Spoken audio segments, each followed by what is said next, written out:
You're in a 4-minute break.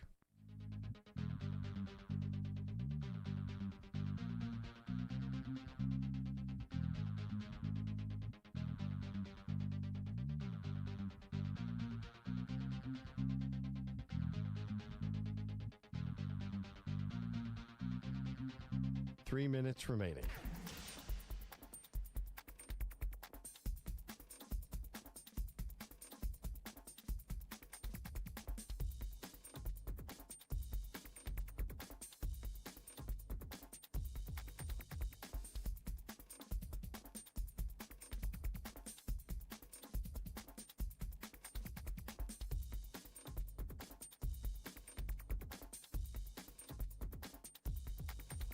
Two minutes, 30 seconds remaining.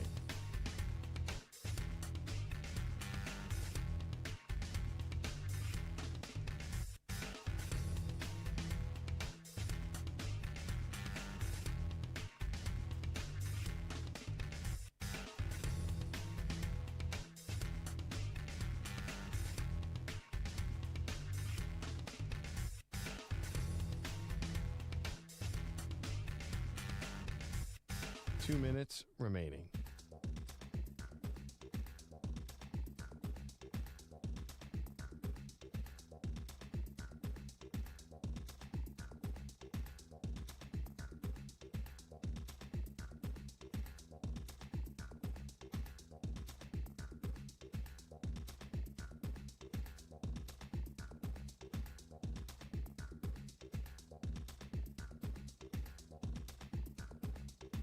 One minute, 30 seconds remaining.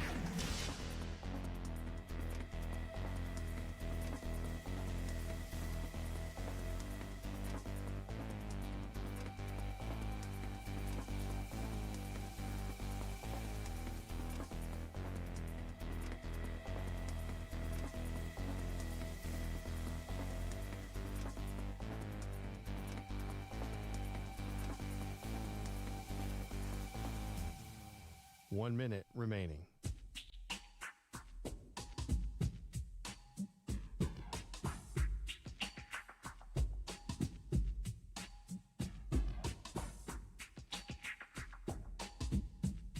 Forty-five seconds remaining.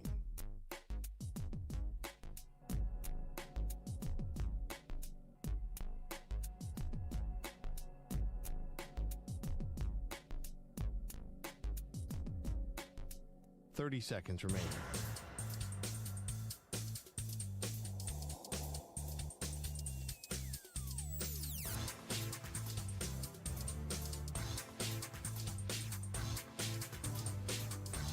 Fifteen seconds.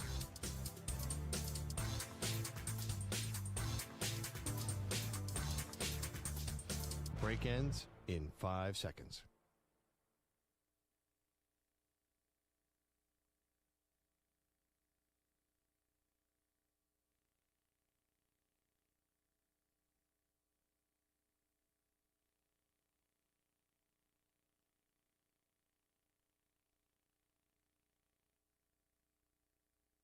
To infinity and beyond. He's live. He's nationwide. This is the Zach Gelb Show.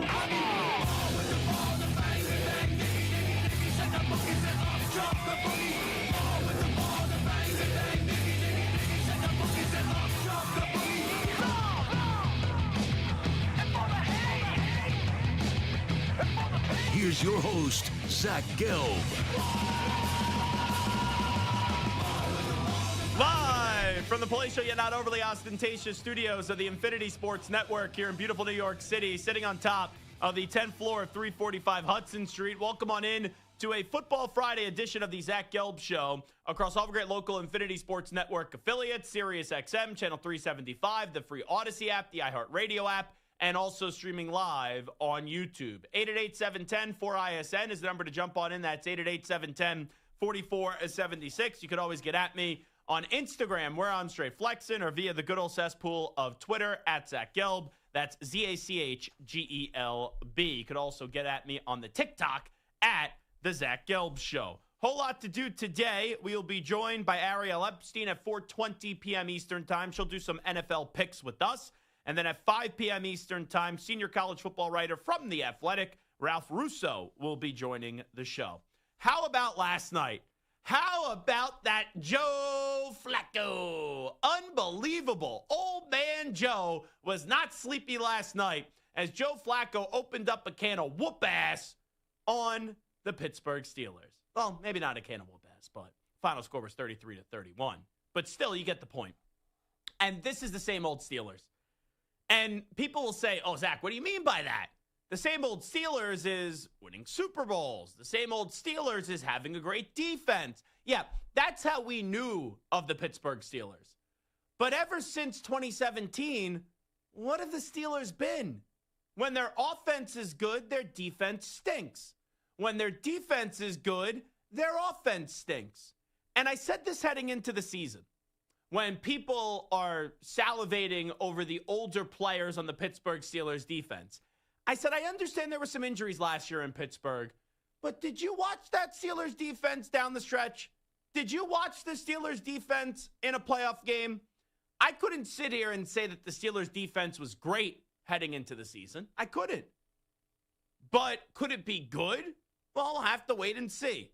But last night, you let Joe Flacco in his second game with the Cincinnati Bengals look unbelievable. Jamar Chase, he got it going. T. Higgins, he got it going. But you know what the most damaging thing? I have Chase Brown in my fantasy football team. I don't think there's been a player, even though it hasn't really been his fault, the offensive line sucks in Cincinnati. But I haven't been more disappointed with the fantasy football draft pick than Chase Brown. I thought Chase Brown was going to have a mega season. And why did I think that?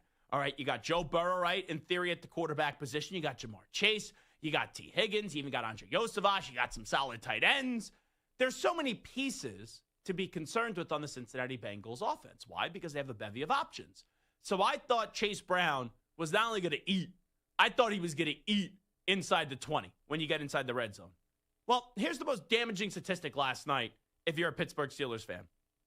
Chase Brown, who has really done nothing this year, he had 11 carries last night. Only 11 carries for 108 yards.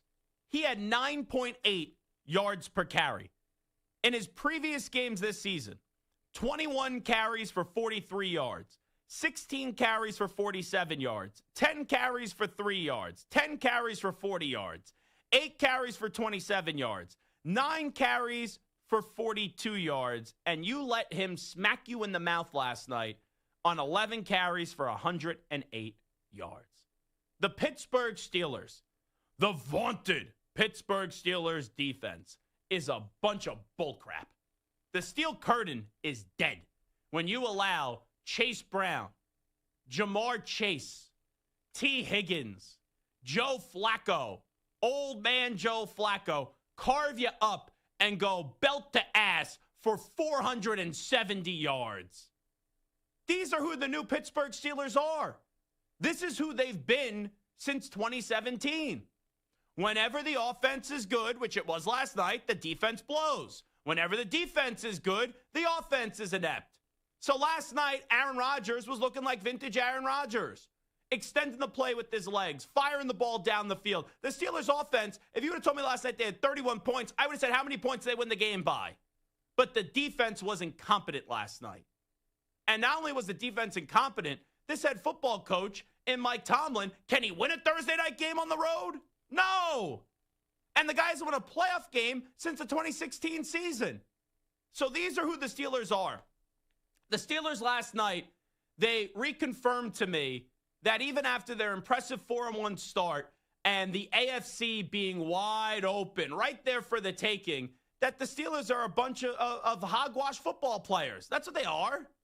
Like, that's what they are. They're a hogwash team where you look at them and you say, okay, the Steelers, are they going to have a good record at the end of the year? Yes. Will they win the AFC North at the end of the year? Most likely, yes. Are they going to be in a Super Bowl? Heck no. And you have to be the dumbest person in the world to get in front of a microphone today and say, oh, you think the Pittsburgh Steelers have what it takes to get to the Super Bowl. What the Steelers Super Bowl is now is just winning a playoff game. And they haven't done so since the 2016 season. If they get one Super Bowl victory, if they get one playoff victory this year, that would be their equivalent of winning a Super Bowl. And it's kind of sad. Because, right, whether it was Terry Bradshaw or whether it was Big Ben or whether it was Jerome Bettis and Franco Harris, right, all these legendary names, Mean Joe Green, that you are accustomed with the Pittsburgh Steelers, Hines Ward, you go on and on and on and on and on with the legends that are associated with this franchise. And don't get me wrong, they have a lot of damn good players. And if you were, I don't know, in Cincinnati, if you were in Cleveland, if you were in some other places around the NFL, Jacksonville, and you've consistently been in the playoffs, right? And you have consistently made Pro Bowls, and you've consistently been in the wild card, like those franchises, that's all bueno. When you're a Pittsburgh Steeler, though, it's like being a New York Yankee, right? You could have one of the great seasons, but if you don't get the job done in the postseason, what does it matter? And, I didn't think I'd go the Yankees here, but look at Aaron Judge, right? Aaron Judge, one of the best baseball players I've ever seen. What is going to be the dark cloud hovering over Aaron Judge? You're on the Yankees. Babe Ruth, Lou Gehrig, Joe DiMaggio, Mickey Mantle, Yogi Berra, Derek Jeter, number 2, Derek Jeter. You go through all these Yankee greats, Mariano Rivera. Heck, even A-Rod has a ring. But you go through them, and what's the difference? Well, they have rings, you don't. Look at T.J. Watt. T.J. Watt is one of the best defensive players in the history of the NFL. He's one of the best players in the NFL right now. But when your offense allows 470 yards, when you, right, have seen an organization not win a playoff game since the 2016 season, you're a part of that standard. And TJ Watt, right, do they love him in Pittsburgh? Absolutely. Is TJ Watt a first ballot Hall of Famer? Absolutely. But TJ Watt has never won a playoff game, folks. He got to the Steelers in 2017. So I look at the Steelers organization right now, and they're a bunch of paper tigers. That's what they are. Right? They're a team that's going to go win their 10, 11, 12 games this year, right? People are going to be like, oh, look at Aaron Rodgers. He's phenomenal. Oh, DK Metcalf. He's great. Oh, TJ Watt's one of the best players in the league. Oh, Cam Hayward's still going strong in his old age. Right? Mike Tomlin, is this going to be the year? And you know what's going to happen. Could they win a playoff game this year? Yeah. But are they going to win? Let's say they're not the number 1 seed. Are they going to win wild card weekend, divisional round weekend, and conference championship weekend to get to the Super Bowl? No. Even if they are the number 1 seed, do you believe they'll win division round weekend and conference championship weekend? No. Because we've seen this story with the Steelers for the last 7-8 years. They don't win in the postseason when it matters. Their defense doesn't show up when it matters. If the defense does show up, then the offense doesn't show up when it matters. This is the most uneven seesaw that I have seen in the NFL for the last 7-8 years. Right? Offense is great last night. The defense, though, takes their big foot out, steps on the seesaw, and Aaron Rodgers and company, they go flying like a little piggy. Whee! And they crash. And we've seen it other years where the defense, oh, yeah, it's a steel curtain. And then you have a bunch of slappies on the offensive side of the ball, and the defense steps on it, and then the offense goes, whee! Right? We've seen it all over the place. Goes the same way. Like, they are never on the same page. When the defense is great, the offense sucks. When the offense is great, like last night, the defense sucks. That's what happens here. And it's the same damn story over and over. Like, have you ever had a favorite movie? And you sit down and you watch the movie. And when you watch the movie, you're there on the edge of your seat with a big bowl of popcorn, right? You got all the butter all over your fingers. You got your blanket all covered up on you. And you're sitting there watching the movie and you're on the edge of your seat. And you're eating the popcorn. Just shoving the popcorn. And eating all the popcorn. And then you're sitting there saying, oh, is the movie going to end differently this time? And you think to yourself that the movie's going to end differently this time. And then the movie ends and you go, oh, yeah, that's how the movie ends. You know, I used to do that. When the Patriots used to win Super Bowls, they used to have those documentaries. I'd be sitting there at the edge of my seat. And I'm like, oh, is Adam Vinatieri going to make this kick? Of course he does. Right? Or when they would show the unfortunate lowlights going up against the Giants, yeah, maybe David Tyree's not going to catch the ball this time. Right? It's like we know how it ends. And I understand there's new chapters to be written. I understand there's new chapters to be authored. But with TJ Watt and Mike Tomlin, those two guys together, they don't win playoff games anymore. They don't. And last night was basically a microcosm of what it's been for the Steelers as of late. Look at Aaron Rodgers. He was balling last night. I'm sitting there saying, oh, it must be a rough night to be Aaron Glenn, and you have to watch Aaron Rodgers open up a can of whoop ass on the Cincinnati Bengals. I'm like, oh, man, yeah, this bet that I have, it's going to hit. It's going to hit. You know, I did have Jamar Chase anytime touchdown. We got one. The other one that we didn't get, though, was the Steelers laying 5.5 points. But the offense did their part. And Aaron Rodgers still almost bailed your ass out at the end of the game if you're a Steelers fan, because he could throw the ball like 65 yards in the air, and he gave him a chance to go catch a Hail Mary. But the offense was good. The defense was trash. And I've seen it the other way with this organization, where the defense is great, and then the offense is trash. They never get on the same page. And you just need, when the offense is having a game like that last night, the defense would just be serviceable. The defense would just have a pulse. And they're not able to do so. 470 yards. 470 yards. That is what the Cincinnati Bengals did to the Steelers. I said, come over here, Steelers defense. Belt to ass. That's what they did. They smacked that ass. And they dominated you. But that's the Steelers' way now.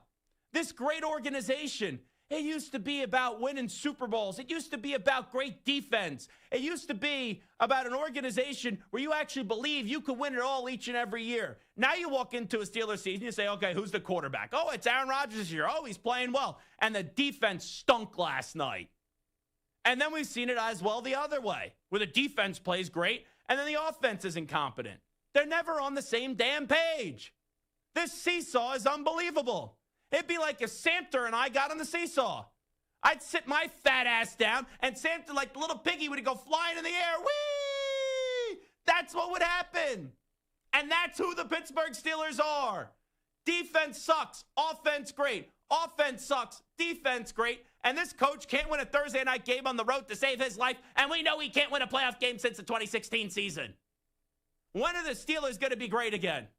When are the Steelers going to say, we're the damn freaking Pittsburgh Steelers, here we go, and the Pittsburgh Steelers are going to the Super Bowl? When are you going to have that again? Because right now, if you're a Steelers fan, you could say, shine my rings, right? I got 6 rings. I'm on the Pittsburgh Steelers, right? We are the terrible towel and the steel curtain, blah, blah, blah, blah, blah. Your standard for almost a decade now has fallen. And you keep on dressing yourself up each and every year, 9, 10, 11, 12 wins. Oh, they're a great team. And then when push comes to shove, you aren't a great team. And you don't win when it matters. Congratulations to the Cincinnati Bengals. They saved their season last night. Now they're 3-4. They play the lousy Jets next week. So they should be able to get to 4-4. But this Pittsburgh Steelers team, even in a year when the AFC, right, is anyone scared of the Bills right now? No. I know Daniel Jones is playing well, but is anyone scared of the Indianapolis Colts? No. Liam Cohen and Duval, he's 4-2. Is anyone scared of him? No. The Chiefs are 3-3. They look vulnerable. They've been vulnerable for the last 3 years. They've been to the last 3 straight Super Bowls. The Chargers are slowing down. The Broncos offense I don't love right now. Like, this is right there for the taking. I never thought I'd be making a case for the Steelers to go to the Super Bowl this year. But last night I'm looking at it, I'm saying to myself, man, maybe they could be different. And then I laughed at that opinion very quickly. You know, in the first quarter, I was like, all right, 7-0, good. Right? They extended that lead in the second quarter, but then the Bengals put up 17 points in the second quarter. And I'm sitting there saying to myself, wow, Cincinnati's now up at halftime, 17-10. Whew. Ugly. Ugly, ugly, ugly. How about that Joe Flacco, though? Oh, that story is unbelievable. Super Bowl MVP. You know, when I first got here to the network, I had a debate with Jim Nantz. Joe Flacco got dealt to the Broncos. I was filling in for the legendary Scott Farrell. And I said to Jim Nantz, Joe Flacco's washed. And he goes, Zach, how could you say that? He had no wide receivers in Baltimore. And Joe Flacco didn't play well in Denver. But the last few years, this Joe Flacco story is crazy. Like, he stunk with the Broncos, stunk with the Jets, barely played with the Eagles, went back to the Jets, then was in Cleveland, and he went to the freaking playoffs in 2023. All right, then the Colts, that was when his career was over. Then he goes to Cleveland, plays the first few games of the season. They don't want him. They send him to Cincinnati. Now you know why Mike Tomlin's so annoyed at Andrew Berry. And in the last 2 weeks at Cincinnati, he's given this offense some hope. I know they lost last week, but they won this week, and they saved their season. It is crazy. And the craziest thing of them all, Samter pointed this out to me. Joe Flacco's a Super Bowl champion. Joe Flacco's a Super Bowl MVP. Joe Flacco is the comeback player of the year, which this show is actually associated with that award for Joe Flacco because he came on the show and he said he doesn't want the award. Where did he come back from? Coming off the couch? Like, look at the career that Joe Flacco's had. Actually, outside of Eli Manning, you want to hear something crazy? Outside of Eli Manning, for quarterbacks that have intimidated me the most in my life as a Patriot fan in the postseason, it's Joe Flacco. Like, when the Patriots go play Peyton Manning, I wasn't afraid of Peyton Manning. There's a bunch of other quarterbacks that obviously, like Mahomes, it was only 1 year, right? So let's not get crazy about that. But Joe Flacco just had that it factor. And do you know Joe Flacco has never made a Pro Bowl? This guy has never made a Pro Bowl. Samter said that to me before the show. He goes, how many Pro Bowls do you think Joe Flacco made? I was like, probably like 2 or 3. For a guy that is elite, you would think, right? Elite Joe Flacco would at least have 2 or 3 Pro Bowls. And Samter goes, big fat goose egg. Big fat goose egg. Ay, that's kind of crazy. So Joe Flacco, Zach Taylor, you're rejoicing today. Jamar Chase, you're rejoicing. T. Higgins, you're rejoicing. Chase Brown, you're like, oh, finally. And for the Pittsburgh Steeler fan, you're sitting there saying, uh-oh, here we go again. And also, how about our pal Andrew Filipponi? The Pony Express. Those nipples are getting pierced. And if you have no clue what I'm talking about, Andrew Filipponi before the game tweeted out, and when I saw this, I knew my bet was cooked. All right, Filipponi has that hickey ability where he just gets everything wrong. And I love Filipponi. Talented talk show host, really entertaining afternoon drive in Pittsburgh. Really good dude, very benevolent to me. But Filipponi tweeted before the game, there's no way the Steelers lose tonight. In fact, I'll get my nipples pierced with no numbing agents if they lose to the Bengals. And he called them the Bungles. It ain't happening. I don't know who's the worst night for. The Steelers defense or Andrew Filipponi's nipples. What a way to toss the break. 888-710-4ISN. 888-710-4476. Who needs a win this weekend in college football? We get to some teams next. You're in a 5-minute break.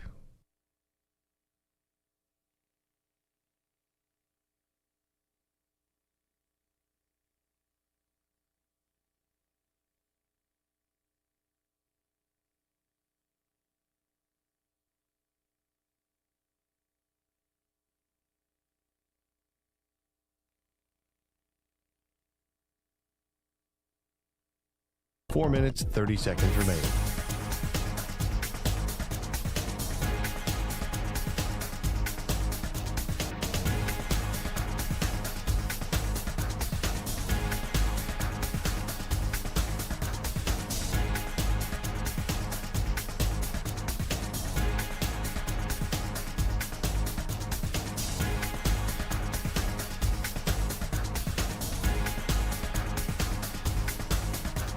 Four minutes remaining.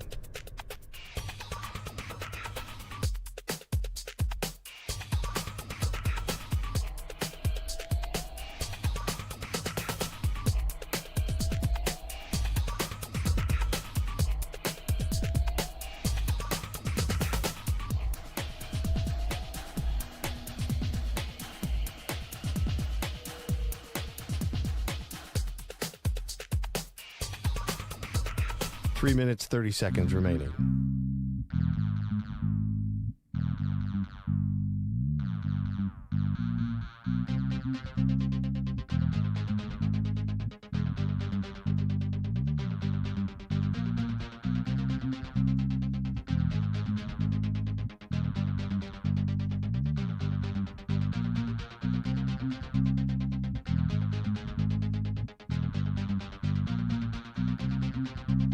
Three minutes remaining.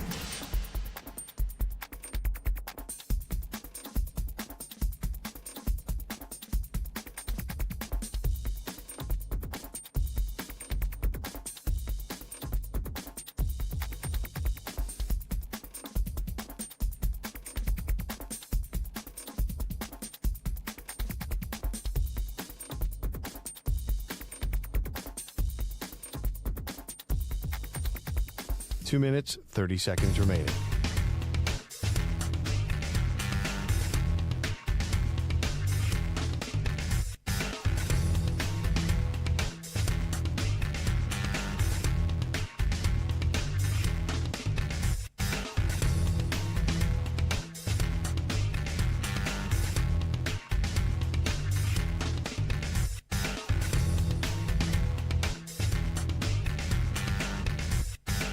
Two minutes remaining.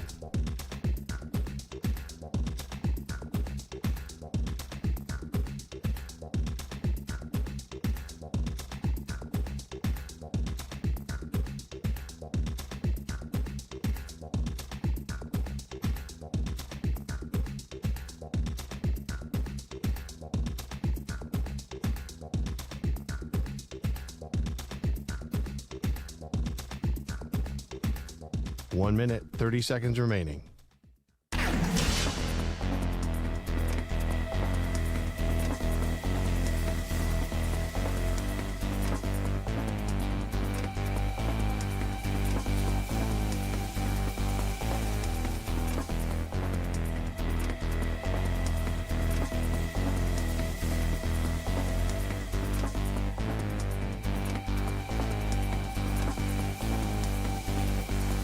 One minute remaining.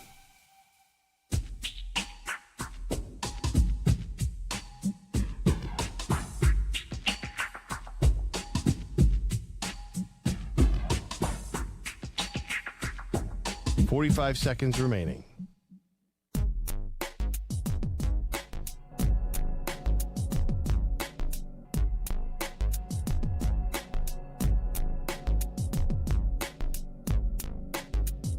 Thirty seconds remaining.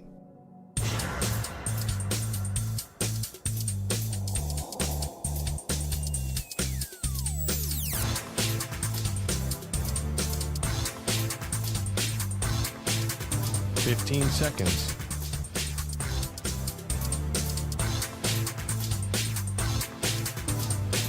Break ends in 5 seconds.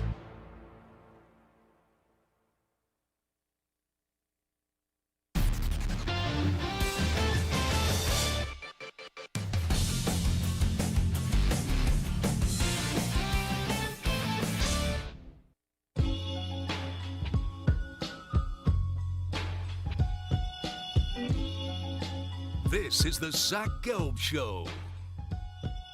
All righty, this is Zach Gelb Show, coast to coast on the Infinity Sports Network. Let's skip around the room here. We look at the college football slate this weekend, a humongous slate in college football. Let's give two picks each. We'll go one for one, though, to start.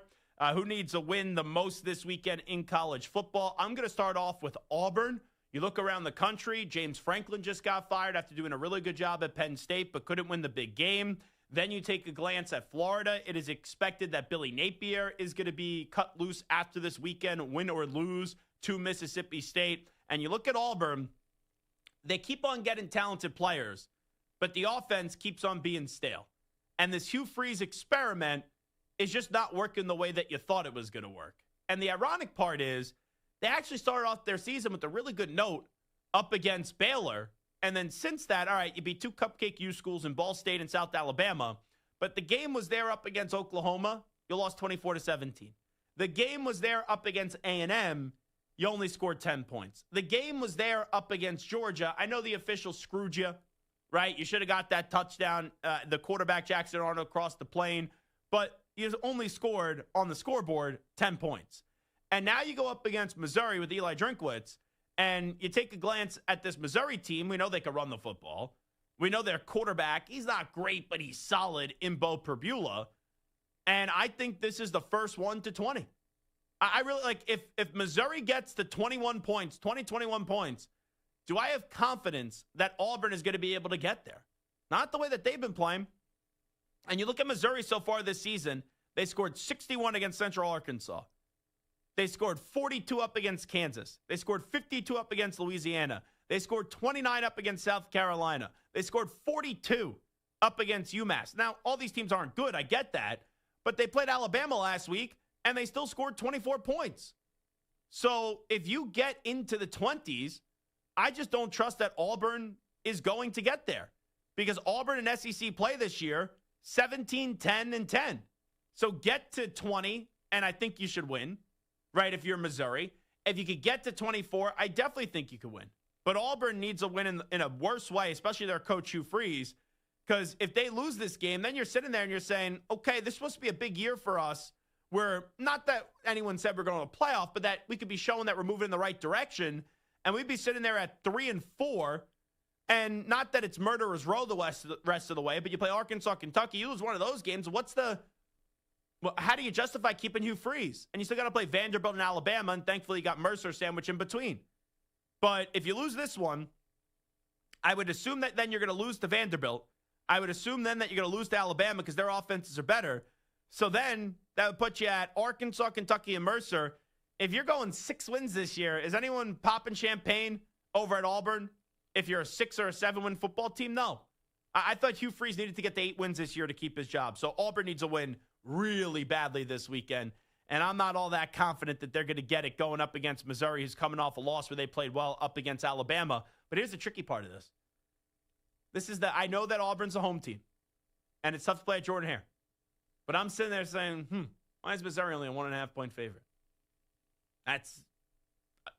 I'll tell you this, I already bet on Missouri. So maybe this is Vegas saying, oh, Zach Gelb, you're the sucker, and I'm going to have egg on my face coming up on Saturday evening. All right, Nico, who's a team that needs a win very badly this weekend? So I'm going to go with Tennessee. And the weird thing about Tennessee to me is when Josh Heupel first got hired, they had an average season. And then in 2022, with Hendon Hooker, they took that next step. And they won 10 games and almost made the college football playoff. Then they took a step back in 2023, got 10 wins again in 2024 with Iam Aliava, got embarrassed against Ohio State. I feel like since that 2022 season, we've been waiting for Tennessee to take that next step.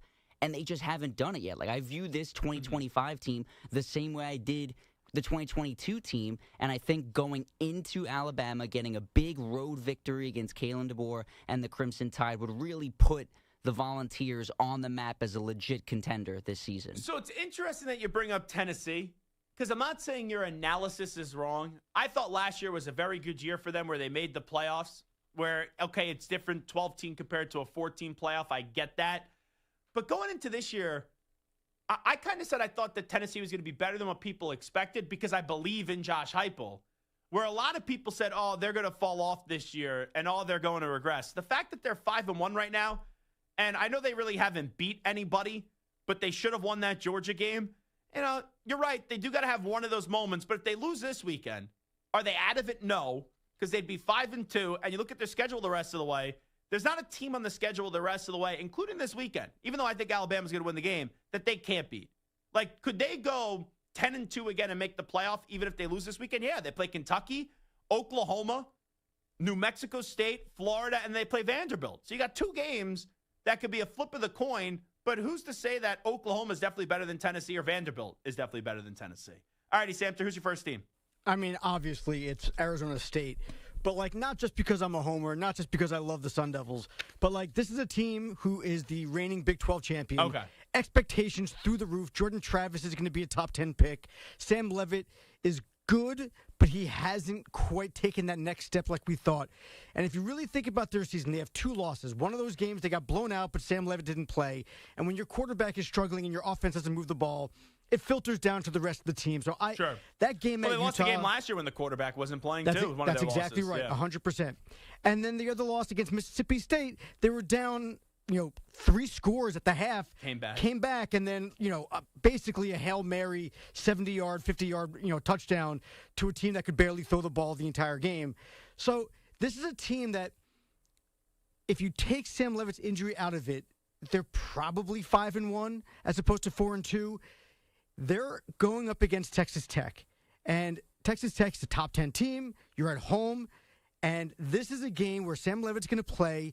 You have to win this game. If you lose, you're out of it. The Big 12 is loaded. Texas Tech, BYU, Cincinnati, Utah, Houston, Baylor are all 2-1 or better. And Arizona, if they lose this game, they're out of the race for the most part. They're not going to get to the Big 12 championship game. And with 2 losses, a Big 12 team is not going to get an at-large bid. So this is a must, not a gotta have it, not a can't lose. This is a must-win game for ASU. All righty, my next team I'm rocking and rolling with, it's going to be LSU. LSU had that enormous victory in week 1 up against the Clemson Tigers.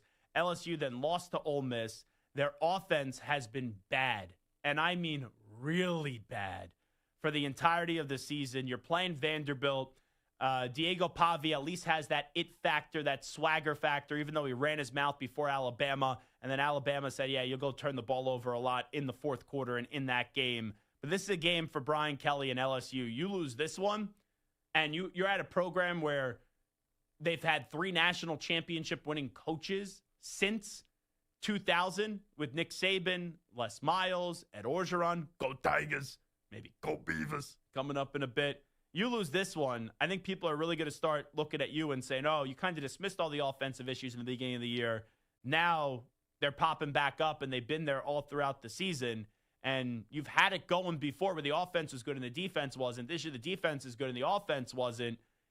In a 4-team format, all right, maybe you don't blast them for missing a college football playoff, but last year didn't make it. This year, probably, I would say, not going to make it. Like, they need to find a way to get a win this weekend, because after that, it don't get any easier.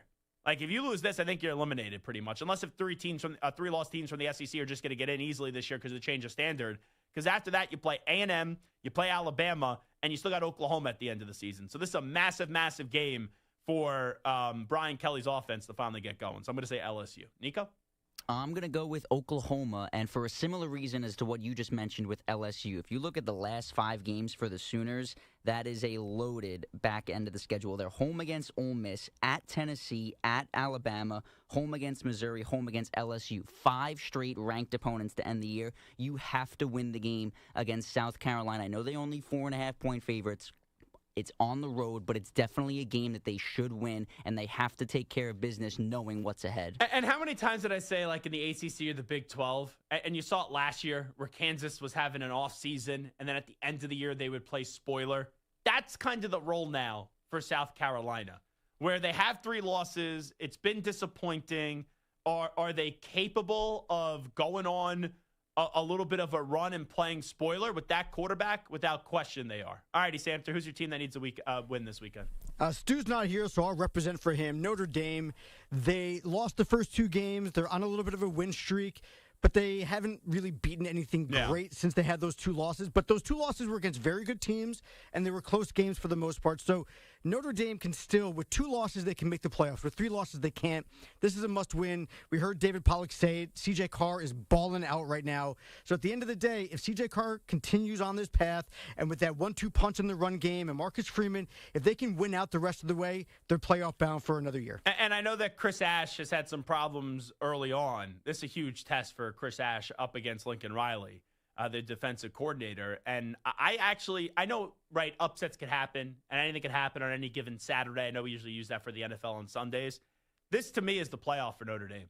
If Notre Dame wins this game, they're sitting there at 5-2.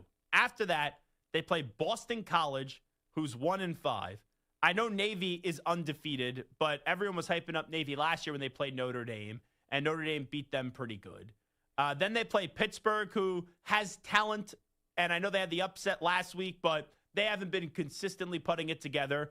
Fran Brown at Syracuse, he's 3-3 this season. Like, they're a solid team. And then you play Stanford at the end of the year, who's 2-4. Like, you win this game, could you have a slip-up somewhere? Sure, but I wouldn't anticipate that a slip-up would be coming. You have to win this game, though, if you are Notre Dame. All righty, 888-710-4ISN, 888-710-4476. We'll take a break. When we come on back, we'll update you some of the biggest stories in the world of sports with some audio with a news brief. But before we do that, Richard Ackerman, I got a serious question for you. All right, I see if I got a serious answer for you. Would you ever get your nipples pierced? No. Do you know why I asked you that? No. Oh, Andrew Filipponi, the Pony Express, yes, from Odyssey out there in Pittsburgh. He tweeted out before the game last night, "There is no way the Steelers lose tonight. In fact, I'll get my nipples pierced with no numbing agents if they lose to the Bengals. It ain't happening." That tweet now has 3.3 million views. So he's got to get his nipples pierced. Yep, looks like somebody's, I don't know what I was going to say undergoing the knife, going under the knife, but I don't think that's the right one. I think they just got to do that live on the air and have him get his nipples pierced. That's going to hurt a lot. That reminds me of Steve Carell getting the wax treatment in 40-Year-Old Virgin. 100%. So. Would you rather get your chest waxed or your nipples pierced? I would say chest waxed. Because that's like... It's got to hurt. I got a hairy chest. That would hurt. I mean, look, they're both going to hurt, but one's temporary. That is true. Yeah. That is true. Nico, would you rather get your chest waxed or would you rather get your nipples pierced? I think I'm going to go chest wax, too, yeah. Samter, now you are one hairy SOB. What do you think is more painful? I mean, you guys saw me take my shirt off the other day. That is true. I didn't, but that's not a sight I want to see. If I'm going to be honest, I think your nipples pierced, Samter, would be a good look for you. I mean, I had them done before. Yeah. Could you imagine? No wonder why... It's like Farmer Fred in The Waterboy. No wonder why Samter sometimes he looks like he's smuggling some raisins underneath that shirt of his. That's why we wear bulky shirts. News brief next. Update time first. A man that doesn't have his nipples pierced. The great Rich Ackerman. Infinity Sports Network. Sports Flash. Thankfully, I might add. This report is brought to you by Old Trapper. Listen up, not all beef jerky is the same. Old Trapper is better for you and higher in essential protein than chips, sugar-filled energy bars, or candy. So ask for Old Trapper by name because no other jerky compares. Old Trapper, what's your beef? The League Championship Series continued tonight in the American League. It didn't look good for the Blue Jays leaving Toronto down 2-0, but 2 games later, that series is tied. Game 5 tonight in Seattle with the Blue Jays, an offensive juggernaut in the last 2. They'll go with Kevin Gausman tonight against Bryce Miller, while the Dodgers have been a juggernaut in the postseason. 1 win away now from going back to the World Series, up 3-0 on the Brewers, allowing just 3 runs in the series, and it'll be Shohei Ohtani starting for L.A. tonight. Carson Wentz will start against his former team. He gets the call against the Eagles with J.J. McCarthy still nursing a high ankle sprain. The Cowboys' Trayvon Diggs out with a concussion, suffered in a household accident. Terry McLaurin will miss the Commanders' matchup against Dallas because of the quad injury that has kept him out the last 3 games. Puka Nacua ruled out. Chuba Hubbard back after missing the last 2. I'm Rich Ackerman. Hey sports fans, it's JR from the JR Sport Brief. Check us out 24/7 on your smart speaker. Just say, play Infinity Sports Network.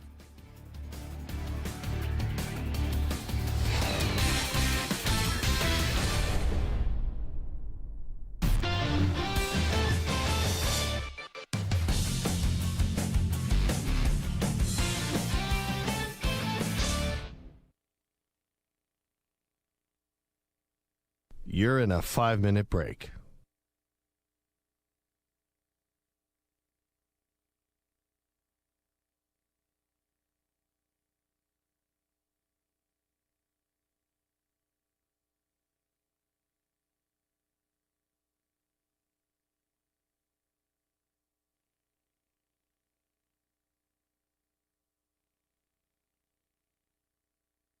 Four minutes, 30 seconds remaining.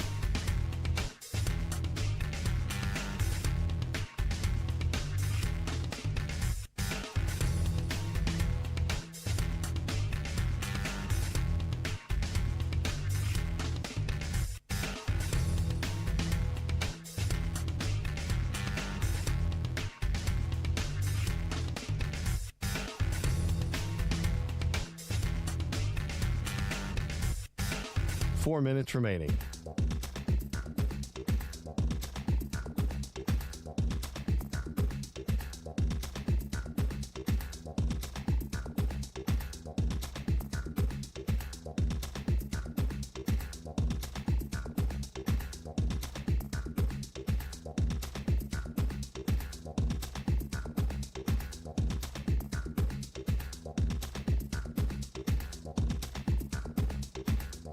Three minutes, 30 seconds remaining.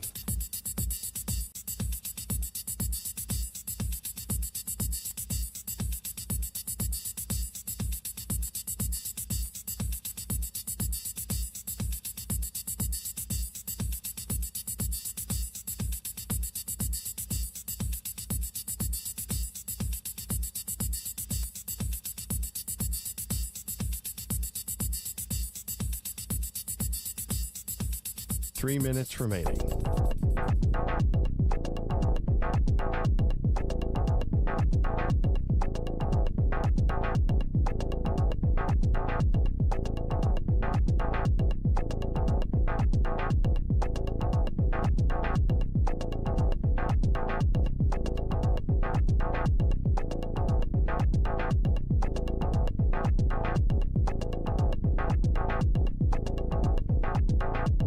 Two minutes, 30 seconds remaining.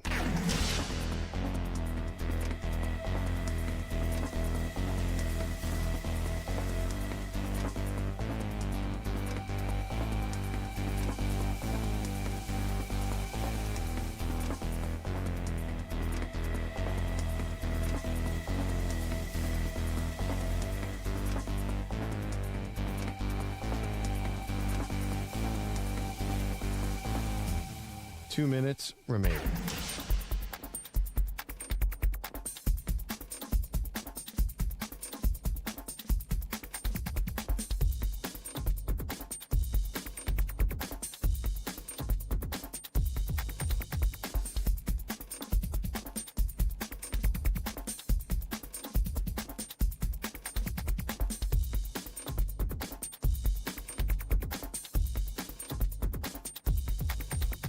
One minute, 30 seconds remaining.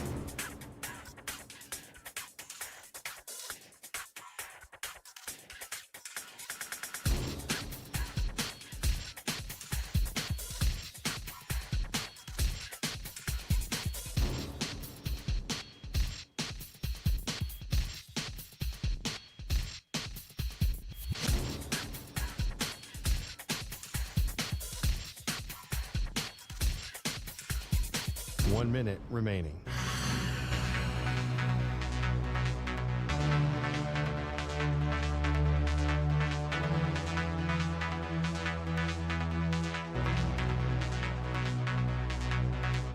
Forty-five seconds remaining.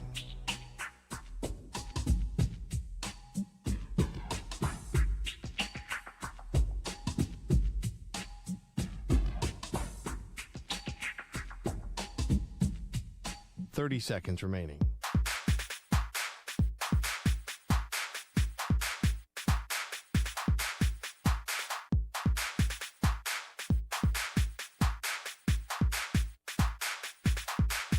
Fifteen seconds.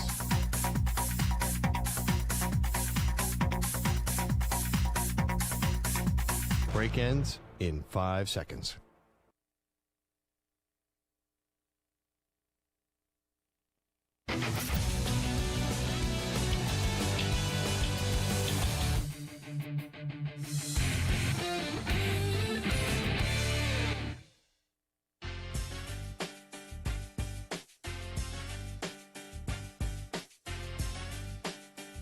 Welcome back to the Zach Gelb Show. You know, going back to when I hosted weekend overnights here many, many years ago, there are some legendary callers to this network. I remember there was this guy, Hippie from Miami, that would used to always call me. And he would basically sound like he was on a lot of drugs. There was always this guy, Mitch in Miami, who would call me walking out of a strip club. And there was Gerald in Houston is one that I also remember. There was also someone from California. Oh, he would always call up. He still DMs me from time to time. I'm blanking on his first name. But he'd be like, Cody in California. We'd be like, Zach, I'm chilling like a villain. And we would sit there as he'd be cooking something up after maybe doing something that Stu likes to partake in. And he would be calling me as he'd be making like pork nachos. And we would just go back and forth. Hey, you know who used to be an overnight caller to the show? Jersey Jerry from Barstool Sports used to call in. But there's also a guy by the name of Greg in Michigan. And I've heard a lot of great phone calls.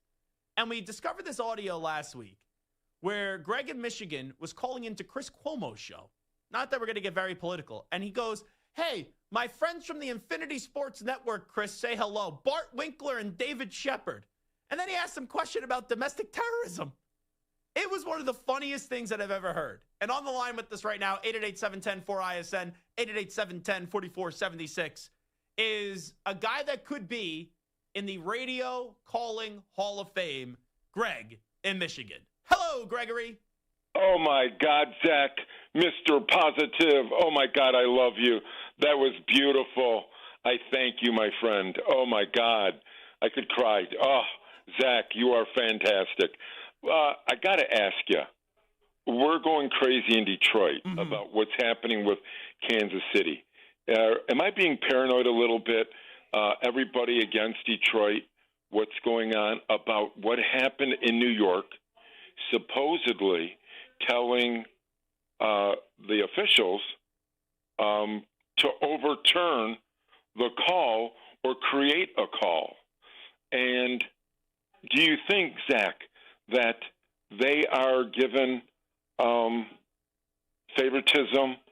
What say you, my friend? So I don't think so. I do believe that there's just a heightened awareness whenever something goes in favor of Kansas City. There's bad officiating in this league, but that one was weird to me. And thanks for the phone call, Greg. Always do appreciate it. Next time you, by the way, call into Chris Cuomo to talk about like the mayor race or something like that, you go, hey, how about this mayor race featuring your brother? Zach Gelb, David Shepard, Bart Winkler, all from the Infinity Sports Network says hello. But it was weird to me the other night. Like if I'm a Lions fan, I'd be sitting there and I would question if it's a level playing field because of the fact the touchdown happened and then out of nowhere it was like, whoop, up. Oh, wait, New York's going to say it isn't going to count because it was a legal formation by Jared Goff because he didn't reset himself. So that's something to me that did rub me the wrong way. But I kind of lived this with my football team. When you are the team, right? Like Nico's, who's your football? The Giants, right? The Giants can have the same thing happen. And they can get that in their favor, and no one talks about it. But when it's the Patriots or the Chiefs, everyone talks about it. But the officiating when you're a great team, that's where the heightened awareness is always on. Because in any other game, there could be a missed call, or there could be a call that goes in your favor, and you could be sitting there and saying, uh-oh, they screwed us. That team, they're just trying to, the fix is in. But then it happens for these inept teams, and no one really cares. Now, the Lions obviously aren't an inept team. They're a very good team. They could be going to the Super Bowl. But I heard Dan Campbell talk about it, and he just seemed so dejected by it because he felt like he got screwed. I need the flag to be thrown right away. Ultimately they got it right, but how that happened on a play that's not reviewable is something that didn't sit right with me. All right, let's update some of the biggest stories in the world of sports with some audio. We get to a news brief right now.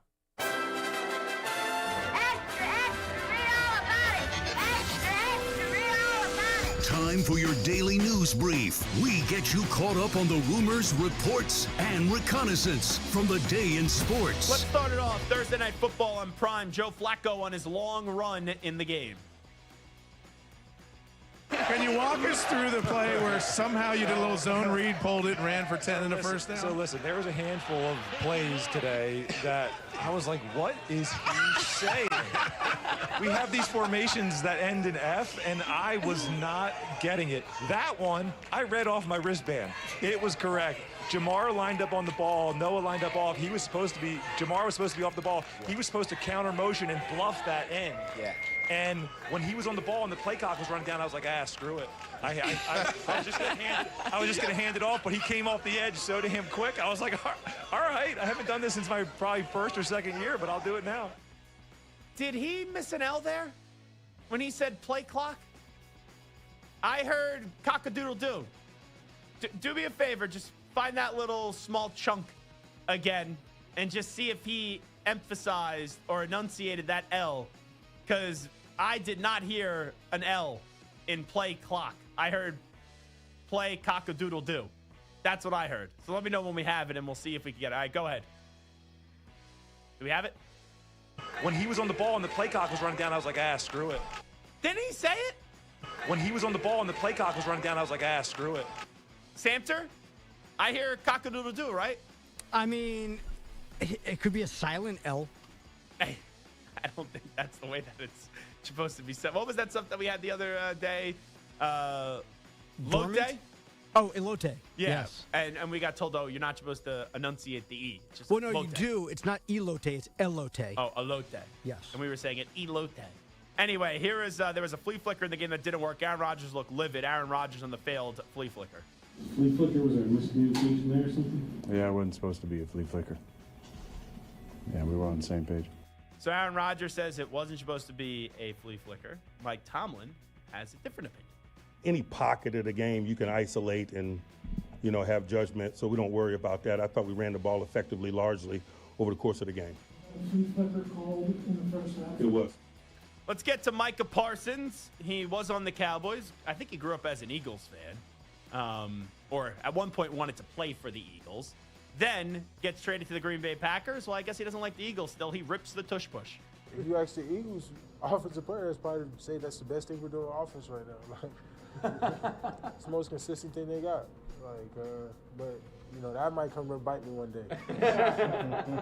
But it is what it is. Like I hate that play. Like the whole league hates that play. Like I don't think you'll find one defensive player in the league that's like, oh yeah, go tush push. Like we got to learn how to stop it.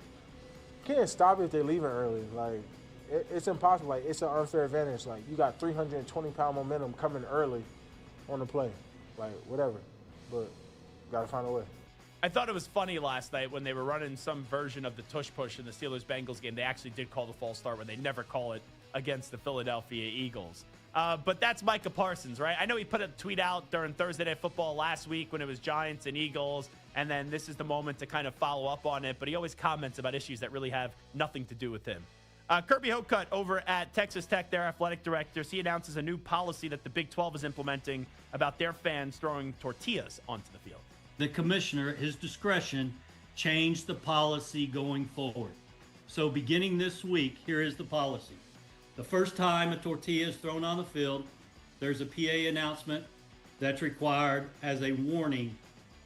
The second time a tortilla is thrown on the field, it's not the field, it's the playing enclosure. So even if it hits the sideline, if it hits behind the end zone, if it's in the playing enclosure, that second strike, it's a 15-yard penalty and a $100,000 fine. So the stakes just got a lot higher, a lot quicker on Saturday afternoons. So Red Raider Nation, which all of us are a part of, all of us are responsible for the two 15-yard penalties that we've received. And let's hear Patrick Mahomes and the banning of the tortillas. I love the tortillas and throwing the tortillas, and doing that at the first kickoff is awesome, but whenever it hurts the team, you don't want to do that. But I love the passionate fan base that the Red Raiders have, and I love how the Red Raiders are playing football right now. And so just keep it to not getting penalties on game day that could hurt the team, and then go out there and continue to win football games. So you get one tortilla launch a game, and then it's a warning. Then after that, it's a 15-yard penalty. Oh, yeah. Yes, Anthony. Here's what I would do. If I'm an away team or away fan, I wait for them to do the first one, and then I just throw a tortilla onto the field, and then the home crowd gets penalized. That's actually a very good point. That is a snaky idea by Michael Sampson. That's a good one by you. I'm a snaky kind of guy. By the way, also legendary overnight callers to this network, Red in Georgia. He was always a classic, too. Red in Georgia was one of my favorites. I'm sure there's a lot that I'm missing, so if I didn't name you, it's like when you're thanking people or you're eulogizing someone. You're always afraid that you're going to miss someone. I'm sure that I missed some people there. It's time to ask the pros. You, the listener, gets asked this question brought to you by O'Reilly Auto Parts. Simply tweet your question at INF Sports Center, at Zach Gelb, using the hashtag Ask the Pros. Be listening later in the show. We might answer your question. Think O'Reilly Auto Parts for all your car care needs. Get guaranteed low price and excellent customer service from the professional parts people at O'Reilly Auto Parts. O'Reilly Auto Parts.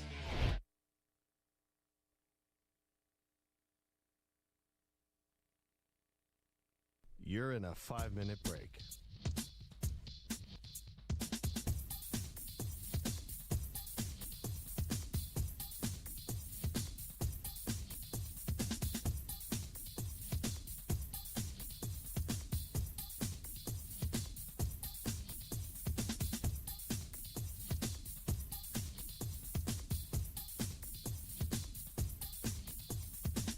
Four minutes, 30 seconds remaining.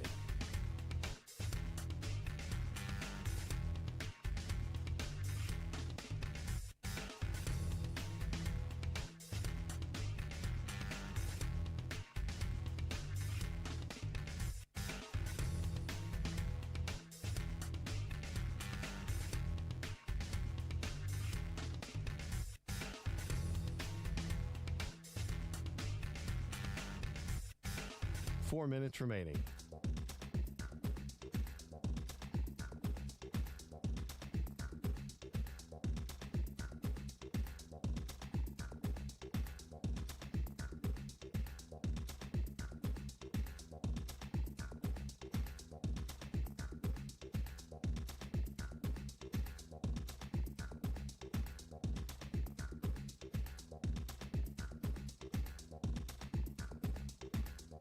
3 minutes, 30 seconds remaining.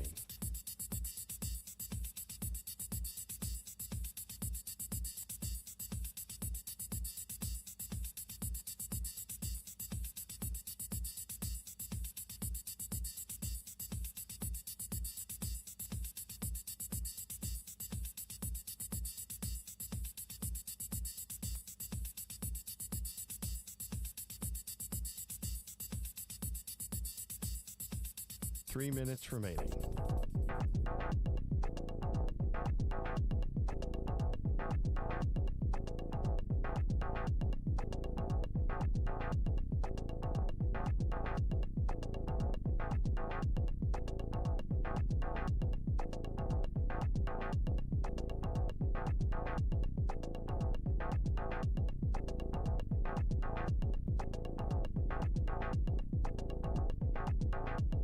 Two minutes, 30 seconds remaining.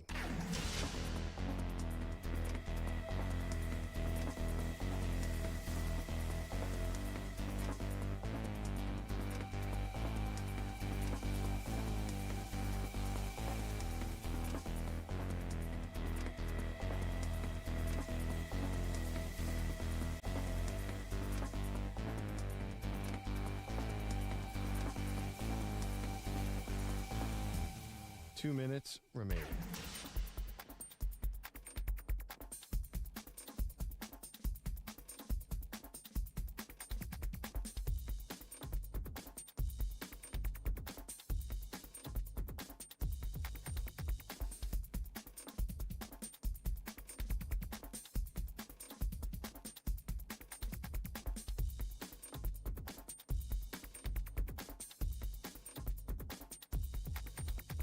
One minute, 30 seconds remaining.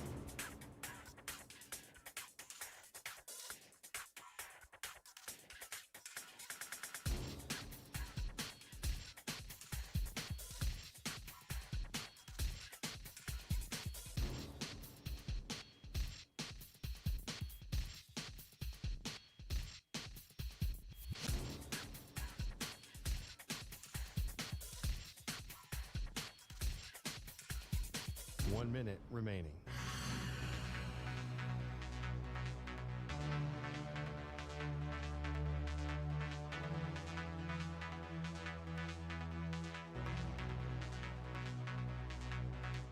Forty-five seconds remaining.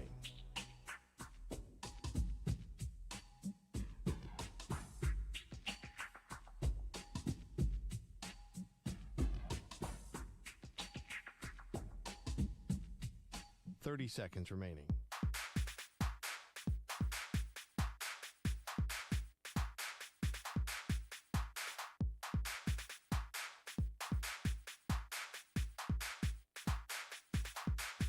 Fifteen seconds.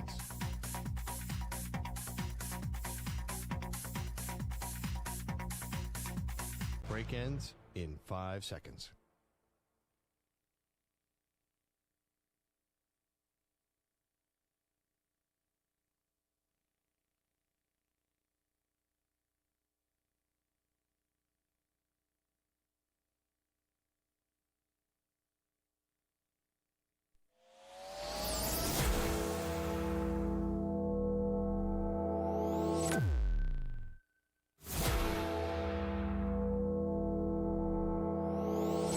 Infinity and beyond. He's live. He's nationwide. This is the Zach Gelb Show. All righty, hour number 2 of our radio program. That's right, it is the Zach Gelb Show, coast to coast on the Infinity Sports Network. Ariel Epstein, the prop queen, going to be joining us coming up 20 minutes from now as we'll do some NFL picks with Ariel. But first, let's skip around the room here. We got a lot of big matchups this weekend in college football. Let's start it off. We will identify the matchup and then give you a name, whether it's a coach or it's a player, of someone that has a lot of pressure on them this weekend. We start things off with LSU and Vanderbilt. I'm looking at Garrett Nussmeier. This was a guy that's supposed to be a first-round pick. I never really understood the first-round pick hype with Garrett Nussmeier. LSU's offense the last few years hasn't been an issue. Now it has been an issue. And Garrett Nussmeier has looked rather pedestrian this year. 1,400 yards throwing the football, but 9 touchdowns to 5 interceptions. You know Diego Pavia and company are going to have some fire. They're going to have a spark. They're going to have some juice to them. You got to be able to go blow for blow with them. Now, your defense is good, so that could level out the playing field for you, but can you deliver? Because you look at this LSU's team, I just don't trust that offense right now. So it's Garrett Nussmeier for me. I think he's got to have a big game or a serviceable game, an efficient game coming up on Saturday at 12 p.m. Eastern tomorrow. Nico? I'm going to go with the other quarterback, Diego Pavia. This guy talked so much smack in the offseason about Vanderbilt and how they're not getting the respect they deserve. How about you go out there and win a big game? I know they had the win last year against Alabama, but besides that, they didn't really do much. I need to see the production on the field, and if Vanderbilt is going to win this game tomorrow, Diego Pavia has to be the one that leads them there. Samter, what do you got here for LSU and Vanderbilt? I'm going with Tiger family, Mr. Brian Kelly. I don't think anyone ever says it like that. Tiger family. I don't know. Mike Lowry. The Tiger family. With my Tiger family. There you go. You don't really sound all that Southern, if I'm going to be honest. No, I think my Southern accent sounds more like Russian or German. I don't even know. But yeah, it's Brian Kelly. I mean, this is year 4 for him, and we know what happens in the year 3 jump for Brian Kelly when he comes to a new team. So this is a year where he really has to prove it. He's got what's supposed to be a decent quarterback. He's got a good defense. That offense, which is usually his forte, is just not looking good. So I think that a lot of pressure on him to prove it. Okay, we will keep it moving here. And when we get to the next game, we'll go Oklahoma. And I always find it funny when people write USC for them. Like when I think of USC, and I like the South Carolina program, I think of the USC Trojans. I don't think the Gamecocks of South Carolina. But anyway, Oklahoma, South Carolina, I'm starting off with John Mateer. Should not have played last weekend in Red River. I appreciate the effort. I appreciate the attempt, but that significantly impacted his team. I don't know where that hand's going to be this weekend, but it doesn't matter. If you're on the field, you better play well because Oklahoma, they could only get one more loss. And once they get one more loss, then the next loss, you're probably out of the college football playoff, and that schedule picks up in intensity really after this one. And South Carolina's at a cupcake. They're just having a down season. But after that, they play Ole Miss, Tennessee, Alabama, Missouri, and LSU. John Mateer, he can't be the reason why Oklahoma loses this weekend. Nico? I'm going to go with Brent Venables. Similar situation. Kind of like what I mentioned earlier with Josh Heupel. I'm thinking the same thing with Venables. It's been a very inconsistent tenure for him so far at Oklahoma. A couple of 7-loss seasons in the first 3 years.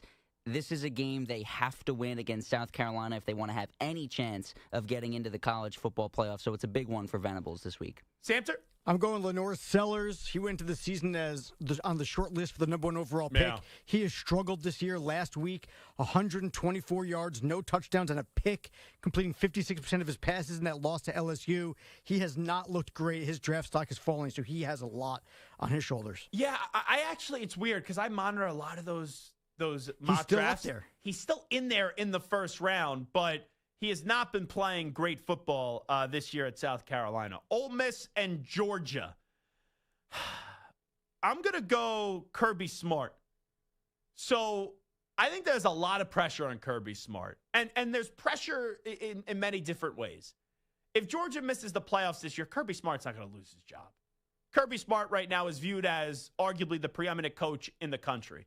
But you're on this trajectory of being the next Alabama. And you won 2 national championships, and then the last 2 years you haven't won a national title.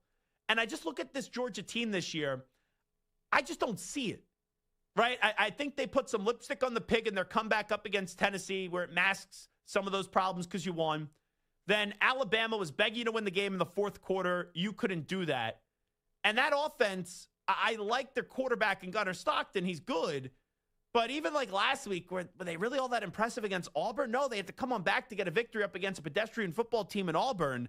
So this is a huge one for Georgia because if they win this, they probably will make the college football playoff because they only have 1 loss, and the rest of the year they play Florida, Mississippi State. You know, we'll see what happens with Texas. You have Charlotte and then Georgia Tech, which was a really good game last year. But I got to see Kirby Smart not only win, but win a way that shows me that Georgia can be a dominant team once again. Because I just don't think people right now fear Georgia. And remember last year, Jackson Dart got hurt early on in that game for Ole Miss. And Ole Miss's offense, when Ole Miss wins, what does everyone give credit to? Oh, Lane Kiffin and the offense. The offense wasn't the reason why they won that game last year.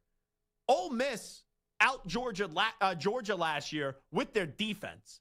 Now, I know this defense isn't that good at Ole Miss right now, but I got to see Kirby Smart basically get some payback for last year and his football team start to look like the team that they're capable of. So I'll start with Kirby Smart when we look at Ole Miss and Georgia. I'm going to go with Gunnar Stockton. Same thing that you're talking about. In terms of the fear, I feel like no one is scared of Gunnar Stockton, and especially with what's going on with Carson Beck in Miami, the way he's playing right now, Gunnar Stockton has to step up for Georgia in this game. You talked about it. Only 20 points against Auburn, didn't look that dominant. Stockton himself doesn't really have a convincing win. I know he comes in late for Beck in the SEC championship and beats Texas, but then loses to Notre Dame in the playoff. They lost to Alabama this year. I need to see Gunnar Stockton come out and have a big performance and get a big win over Ole Miss. Samter, last one for Ole Miss and Georgia. I'm going Lane Kiffin. He's had one really good win this year against LSU, but for him to really prove that Ole Miss is on that stage and they're actually a title contender, yeah, they're a top 5 team. But if you beat Kirby Smart, if you beat Georgia for the second year in a row, if you do that and you give Georgia their second loss, you're basically announcing to the world, we're here to stay. And maybe Lane Kiffin is saying, I'm here to stay in Ole Miss as well. Yeah, he basically said it to Chris Lowe, or I think he basically said it. So I saw this. Let me just pull up his Instagram because I'll get the whole thing. He did a whole sit-down interview with Chris Lowe, who I don't know where Chris Lowe is working right now. I thought he was at ESPN, but now I think he may be at On3. But anyway, he put it on his Instagram story. And in this article, it's on 3, Chris Lowe's at right now. Kiffin has a ready answer when asked how he will handle the mounting speculation over the next several weeks about his coaching future. Quote, if you keep going and chasing, and you do that often, you're missing the things right in front of you, he said. You're always listening and looking, and that's been a really common theme in my life from a job standpoint and from a personal standpoint of just missing what was there right in front of me. So it's not him saying, I'm definitely staying. But I think that's him saying, I'm different, I'm more mature now than I was in my younger years, and I understand how special it is right in front of me. All righty, next game that we'll go to, Texas Tech at Arizona State. Sam Leavitt's banged up. He's going to play. Barron Morton's banged up. It's expected he's going to play. If not, it'll be Will Hammond. So I look at a 1-2 punch in the backfield for Texas Tech. Cameron Dickey and Jacoby Williams, who are both having really good seasons. And Cameron Dickey had the monster game last week on the season, 91 carries, 591 yards, and 8 touchdowns. Well, he had 263 yards up against Kansas and 2 rushing touchdowns. So without knowing what to expect from both of these quarterbacks from an injury standpoint, let me look at the Texas Tech backfield. Run, and, make sure that the tortillas aren't flying one way or another. Next one. I'm going to go with Kenny Dillingham, and I don't want to rip him completely because, like you mentioned... Wait, now, can I ask a question? This game is at Arizona State. What happens if the tortillas fly on the road? I guess. But, right, when you're at a home stadium, I know the tortillas are associated with Texas Tech. But when you're at a home stadium, you assume that the fans, not that it's all, but the majority of the fans are from the home team. So if Arizona State fans start throwing some tortillas, is there going to be a penalty against Texas Tech or is it going to be against Arizona State? It's just something interesting to me to watch right there. Anyway, Nico, go ahead. I don't think they can call it a penalty because then if I'm an Arizona State fan, I'm bringing a whole bunch of tortillas. I'm loading and just up on those chucking tortillas. them. You're going to see Samter flying out there this weekend, just throwing those tortillas. That's just going to be like that guy that caught that ball in Buffalo 2 weeks ago. He's going to throw the tortillas and he's going to run away. Just be the reverse. There's going to be nothing going to Samter. He's just going to be doing the crime. All righty, what do we got, Nico? Well, so for Kenny Dillingham, I don't want to rip him completely because, like you said, Leavitt's been hurt. But I really thought that Arizona State was going to take the next step this year. I know they lost Scadaboo, but this is a huge opportunity for the Sun Devils to get a big win at home against Texas Tech. And then if you look at their schedule after that, they don't really play any tough opponents. So if they're able to win out, they could find themselves right back in the conversation for the college football playoff. Samter? I'm going with my boy, Sammy Leavitt. He's coming off the injury. We don't really know what happened. He played before the bye, then he was hurt, and then he missed last week, and they got blown out. He's probable, so we'll see how healthy it is. But he's another one of those guys who went into this year, he's a sophomore, so he's not coming out after this year. But he came into this year as one of those guys who was, potential number 1 overall pick. He's been okay, not great. So I think he has a lot to prove that, hey, I can beat a big team. I can go back out there. Our ASU team is as good as what people expected us to be before the season. hour, I love when Samter talks about Arizona State. Let's go to Tennessee and Alabama. Jam Miller now got hurt in the fourth quarter last week. They were still able to win. He's played in 3 games this year. When he plays, Alabama's 3-0. Beat Georgia, beat Vanderbilt, beat Missouri. He has had an unbelievable start to his season, 267 rushing yards with the rushing touchdown, and he's a player that's a really good complement. I know they have so many good wide receivers, but Ty Simpson and Jam Miller just in that backfield, it's a really good complement that they have going on. So I'm curious what the health is of Jam Miller. He's expected to play in this one. His status is upgraded to probable, but let's see if he can last throughout the game because when he plays, they win. I'm going right back to Josh Heupel. I don't want to sound too repetitive, but this is a massive game for Heupel.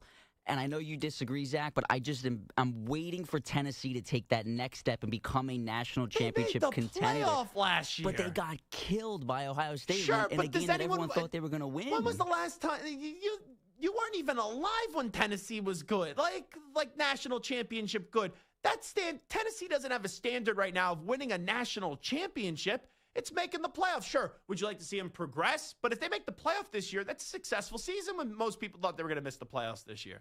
I think if they get into the playoff, for me at least, if I was a Tennessee fan, I'd be sitting there saying, now you got to win a playoff game. Like, they've already gotten there. Let's see you take that next step forward. So that's why I'm going with Heupel. All righty, so Nico just keeps on slamming Josh Heupel, who all he does is 11-2, 9-4, 10-3, has stabilized that program. You know, it's not James Franklin territory yet. He's stabilized the program, but Josh Heupel's only been there since 2021.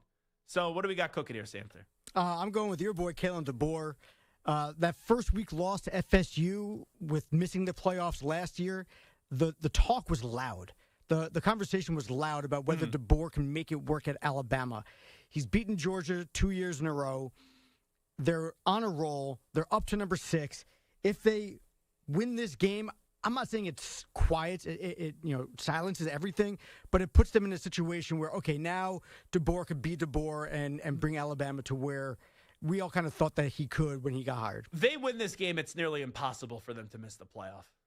Because you could be a 3-loss SEC team and get in, but you would think the line of demarcation there is 2 losses. Like, you get 2 losses, you're in the playoff if you're in the SEC. They win this game, the rest of their schedule, the rest of the way is South Carolina, an LSU's team whose offense is terrible, Oklahoma, who I think is going to start to trend in the wrong direction, Eastern Illinois, and then Auburn. Like, you win this game, you'll be in the college football playoff. All righty, USC and Notre Dame, it's time for Chris Ash to go. First 2 weeks was not good. They were 0-2, allowing a ton of points. Now Chris Ash kind of has got his feet back underneath him the last 4 weeks, getting 4 victories in a row. Chris Ash up against Lincoln Riley. Big matchup on this one. USC, Notre Dame. Notre Dame's defense can be the reason why they lose, but for Chris Ash, it can't be the reason why they lose. Nico? I'm going right back to the head coach. It's Marcus Freeman for me. This is a huge game for Notre Dame. We've talked about it before. Pretty much season on the line for the Fighting Irish with the 2 losses already. They've got to win this one against USC at home. Samter? I'm going Lincoln Riley. I think enough said about that. There's just so much pressure on him in general after all the stuff that he's done since he got to USC. They actually have a good team this year, but I don't think a lot of people are talking about them. This is going to make people start talking. Let's go Missouri and Auburn. Last week, Ahmad Hardy really didn't do much up against Alabama. Before that, he had 100-plus yards in each and every one of his games rushing the football, 782 rushing yards on the season and 9 touchdowns. When I look at Missouri and Auburn, I don't love either of these quarterbacks. Like, Bo Perbula's fine. Jackson Arnold's kind of been disappointing, in his career. Ahmad Hardy's the best player on the field, at least on the offensive side of the ball for both these teams, so I will go with him in this one.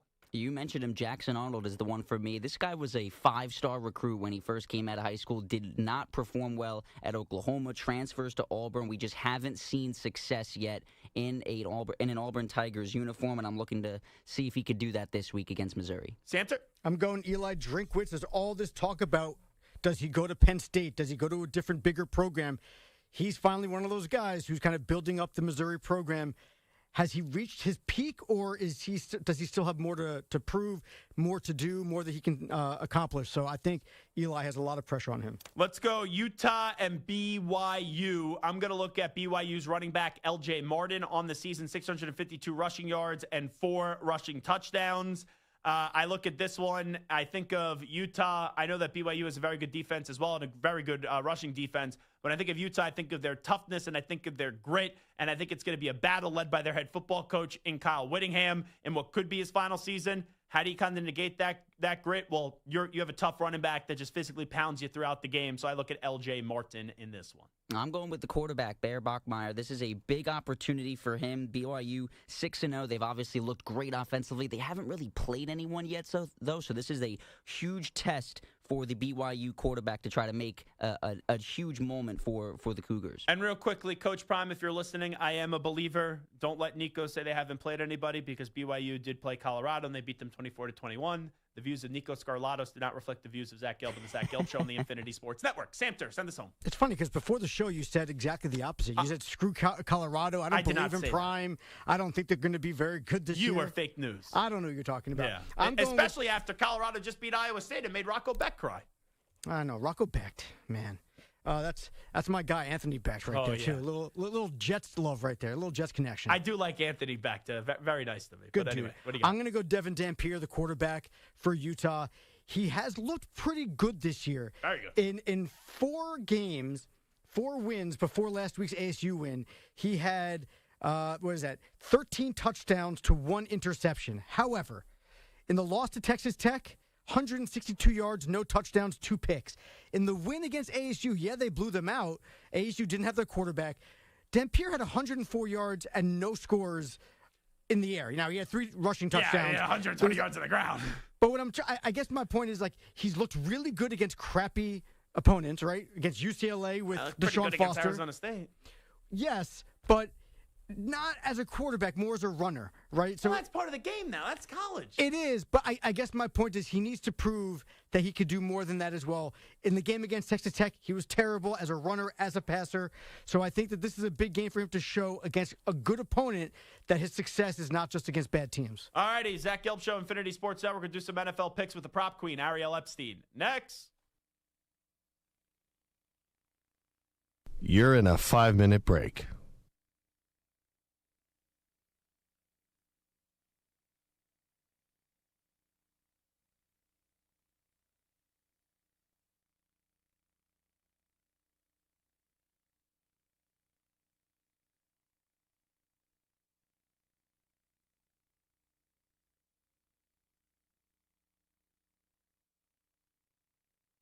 Four minutes, 30 seconds remaining.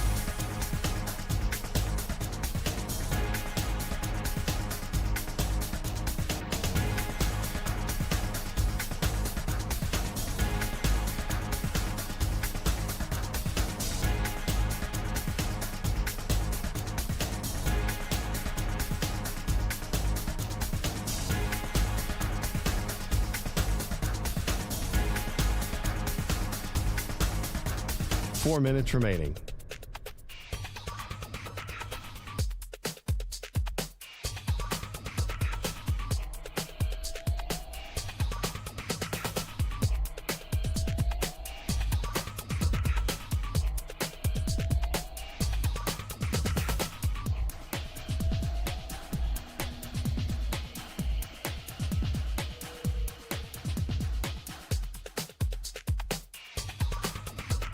Three minutes, 30 seconds remaining.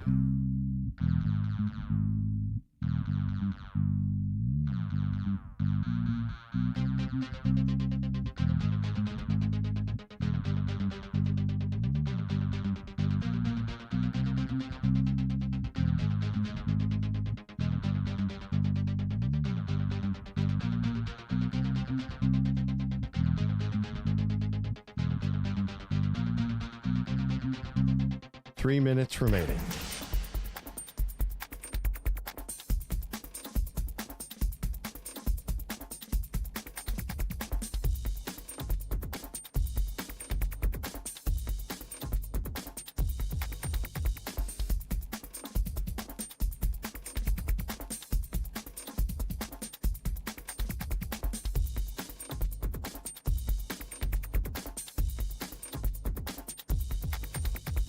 Two minutes, 30 seconds remaining.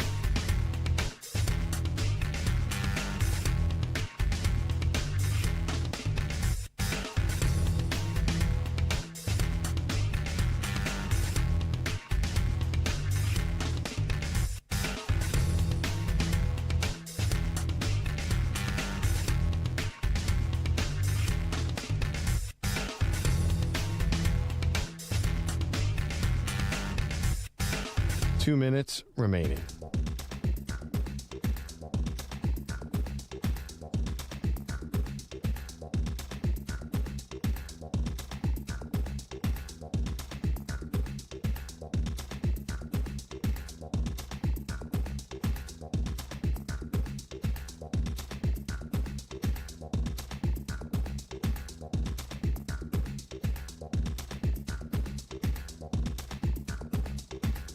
One minute, 30 seconds remaining.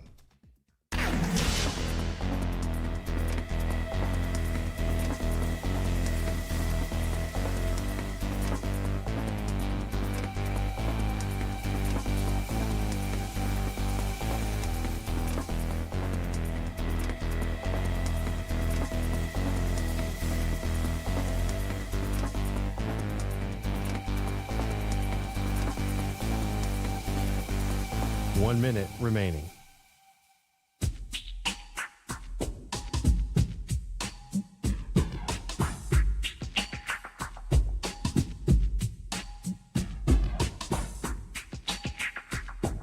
Forty-five seconds remaining.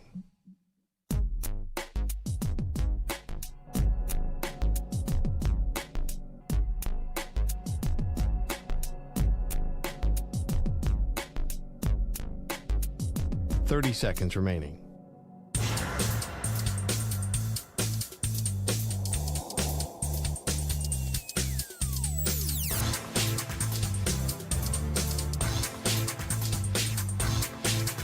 Fifteen seconds.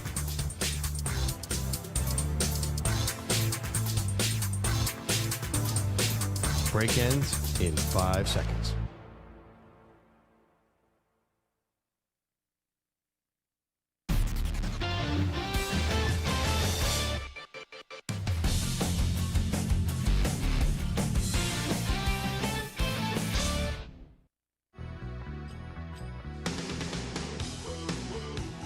You're listening to the Zach Gelb Show. Alrighty, Zach Gelb Show, Infinity Sports Network. We'll get to some NFL picks right now with the prop queen, Ariel Epstein. Make sure you check out her website, thepropqueen.com. Your one-stop shop for props. What a slogan. What a line. Ariel Epstein here with us. Ariel, how are you? I'm great. I can't believe it's already going to be week 7 in the NFL. How are you? I'm doing fantastic. Did you enjoy, I know you're a Ravens fan, and I know the Bengals are going up last night against the Steelers. Did you enjoy Joe Flacco being elite last night on Thursday Night Football? It was incredible to watch. It's funny. You said you're a Ravens fan. Did you enjoy? I was confused as to where you were going to go with that because nothing's really been enjoyable this season. Watching Joe Flacco be elite yesterday it was crazy to look back. I know that recently, since Joe Flacco has joined a new team, he's had success the last few years. Outside of the Browns, of course, who stink. Since 2023, the start of 2023, Flacco's won at least the first 2 of 3 games with a new team going back to, it's been now 23, 24, exclude the Browns, and now here with Cincinnati. Yeah, and he had that one run in Cleveland when he came off the couch a few years ago and somehow won Comeback Player of the Year and came on this show and was basically like, I don't want the award. Now, I hate to do this to you. I know you are a huge, and I mean a huge Yankee fan. A lot of Yankee fans are tired of Brian Cashman and Aaron Boone, but I feel as if the brunt of the criticism goes to Aaron Boone. So I'll ask you about both. Your feelings on Cashman and Boone. Are you done with both of them or just done with one of them? Done with both. Clearly, it's not working. I say it about the Ravens, too. It takes me a long time to call for someone's job. Aaron Boone has been great to me. Brian Cashman has been very nice to me. I've worked with both of them. I hate doing this. The Yankees haven't had a World Series since 2009, and they've been in it, of course, but were embarrassed last year by the Dodgers. The same thing goes for football as baseball. When you're playing undisciplined, something's happening at the top. I know they are veteran players, and that shouldn't happen. Clearly, it's happening because there's no discipline on the team, and the team is running itself. Plus, you hear A-Rod and Jeter saying that the team's poorly constructed. Well, that's the general manager, Brian Cashman. I like that they took advantage of no Juan Soto this year, and they totally utilized the money correctly by taking in a Max Fried and going a little bit deeper.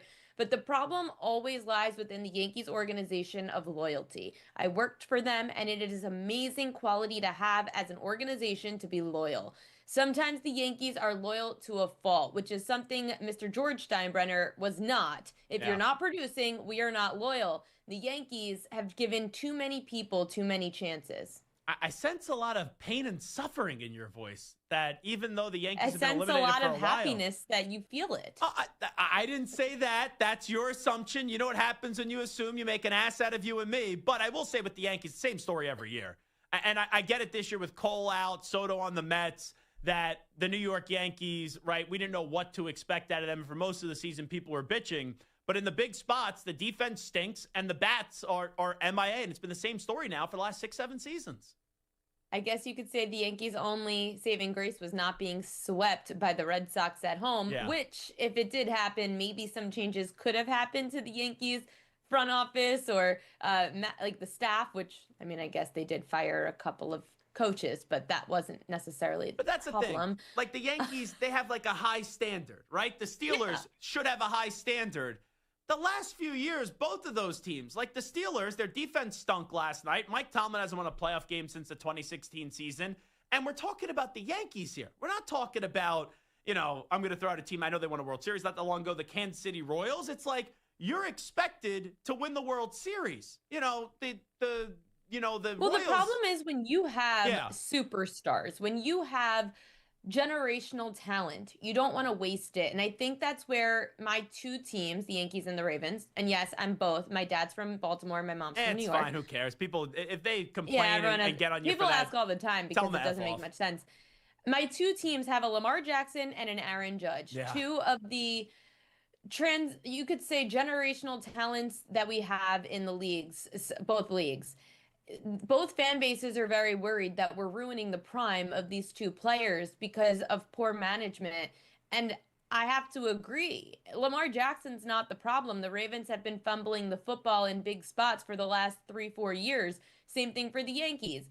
Fumbling a ball, essentially, by committing errors and not coming up in big spots. I was at the game that eliminated the Yankees this year in the ALDS. And I remember there were a few at-bats where the third baseline is wide open. They're shifting. And it's Anthony Volpe at the plate. And I think it was a runner on first. Maybe no one was on. But you had to get something going. And Volpe struck out in like 14 of his last 19 at-bats. Volpe could have just bunted down the third baseline, which is something in 2009, Derek Jeter, Brett Gardner, those players would have done, and I know that Volpe's at the bottom of the lineup, but do something to get the game going when the bats aren't. The Yankees take the same approach at the plate. It's not aggressive. They sit there and watch. The off-speed stuff kills them, and there's no changes to be made. Like even the Tigers, the Mariners, they start to play a little bit of small ball. The Blue Jays, they started crushing the baseball, but a lot of it wasn't just home runs. They get hits, and they learn how to get on base. And the Yankees just don't do that. Now, we have a great listener, Psych Mampter, who's incredible with Photoshop and, like, making songs and things like that. Psych, I need a Photoshop of Ariel in the Spider-Man gif with her as a Ravens fan and then her as a Yankee fan, because it's the same thing. Like, you're pointing at one another, and you're talking about them the same exact way, Aaron Judge and Lamar Jackson. So we talked about, obviously, Cashman and Boone. Are you done with Harbaugh? Are you like, all right, get rid of Harbaugh at the end of the season? It's time to reset?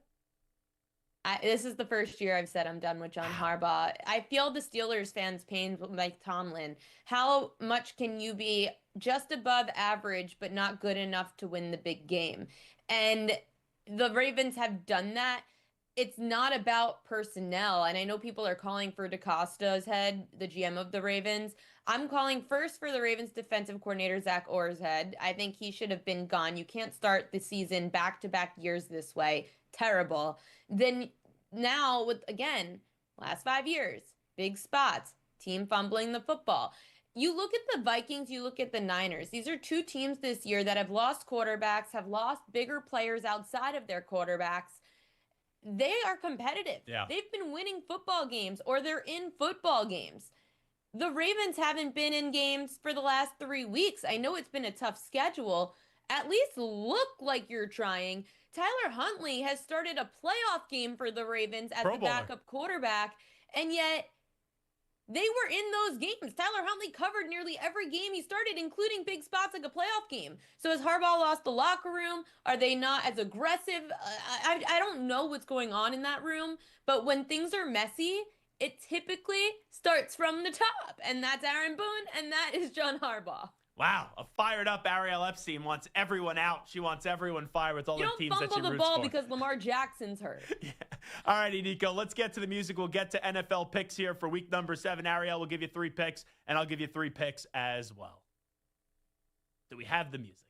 Do we have the music? We don't have the music. Okay, we don't need the music. We'll just spit fire with you anyway. Ariel, first pick here. What are you going to go against the spread? Ooh, okay, we're going against the spread. Let's go with the New Orleans Saints. So the Saints, they have a running back named Alvin Kamara, who is a Pro Bowl running back going up against one of the worst run Ds in football, the Chicago Bears. When you can maintain time of possession by running the football, like, I'll give you a little dig, well, I guess it's not a dig. You're a Patriots fan. Yeah. The Patriots did against the Cincinnati Bengals last year in week 1 when everyone thought the Bengals were going to win and the Patriots won outright week 1 last season. It's because you could run the football against a bad run D.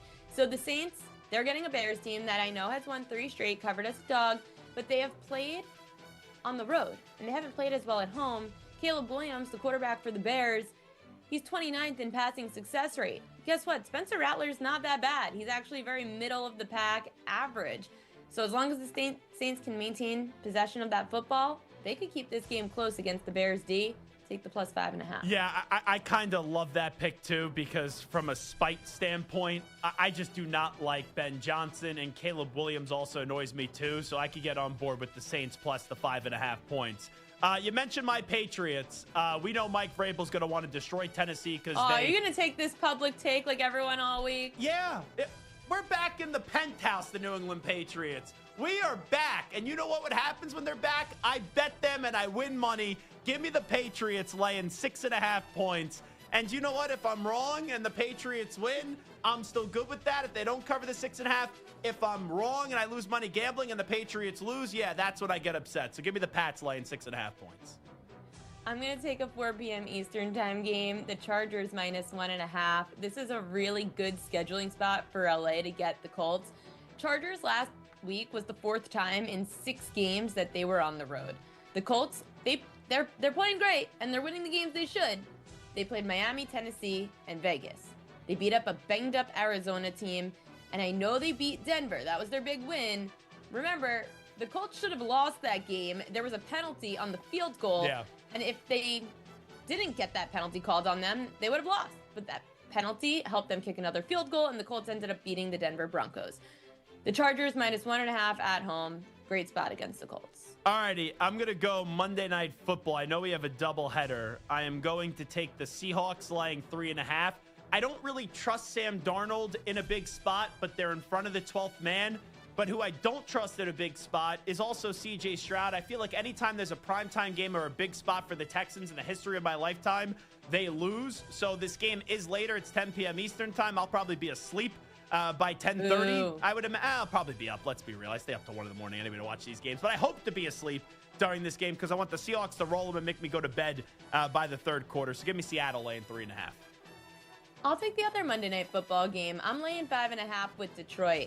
I know that the Lions secondary is banged up and there's some suspensions and injuries. The Bucs' entire receiving core is hurt. It's not like, oh, well, they've got a great running back. No, their whole game has been Baker Mayfield throwing the football. I'm not worried about the Lions secondary being banged up because their pass rush is still really freaking good. And that's not the Bucs game. They're going to get to Baker.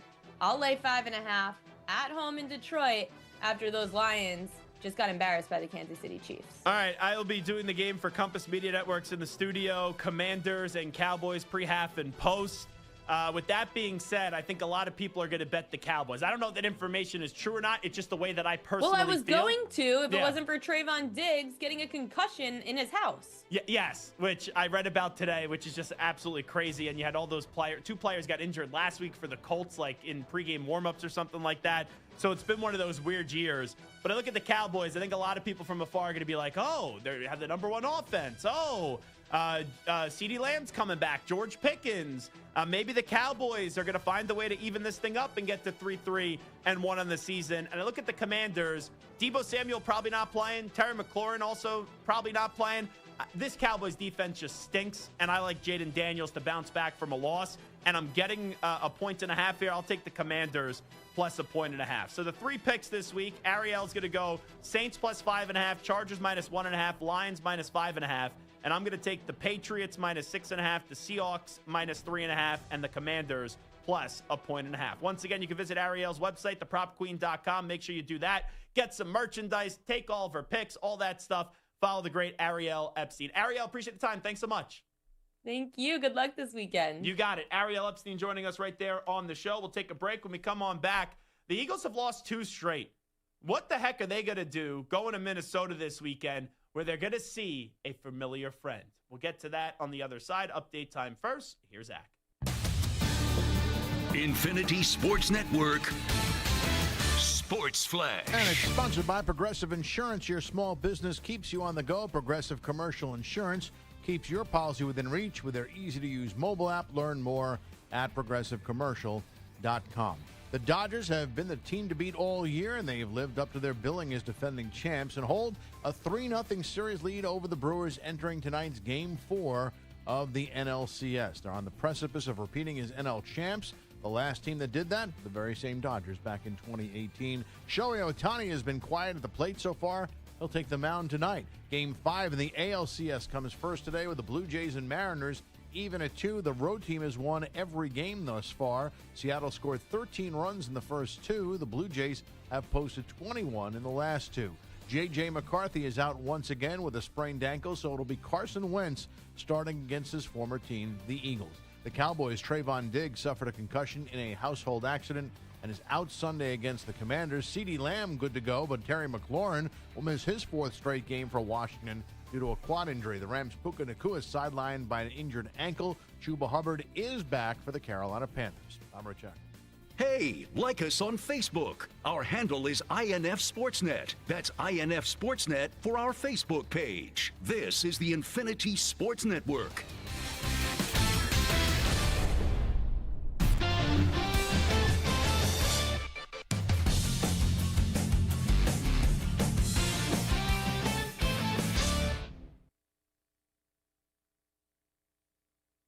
You're in a 5-minute break.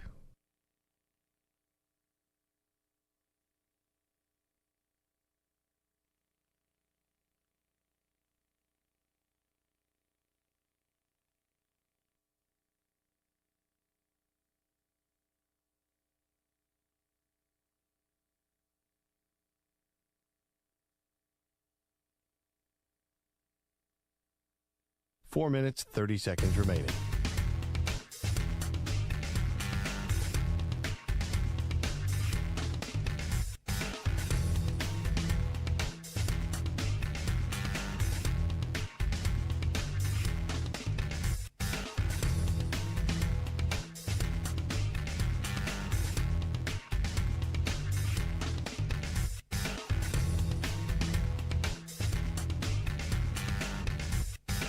Four minutes remaining.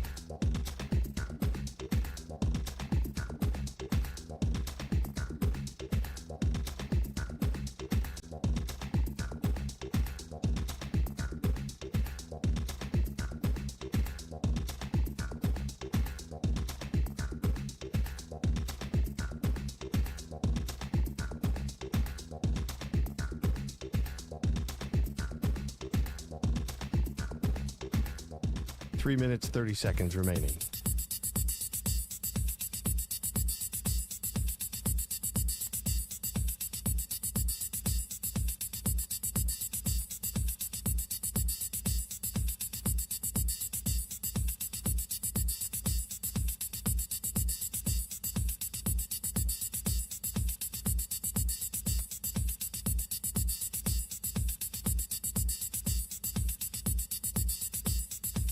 Three minutes remaining.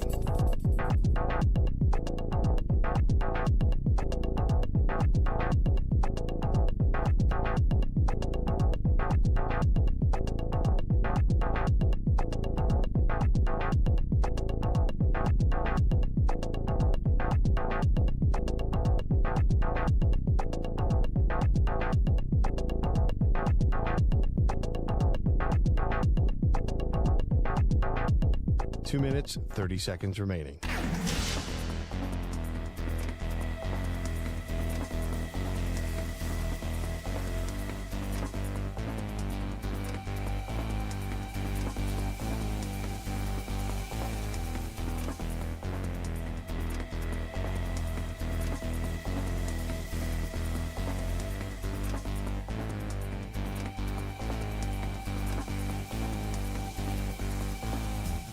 Two minutes remaining.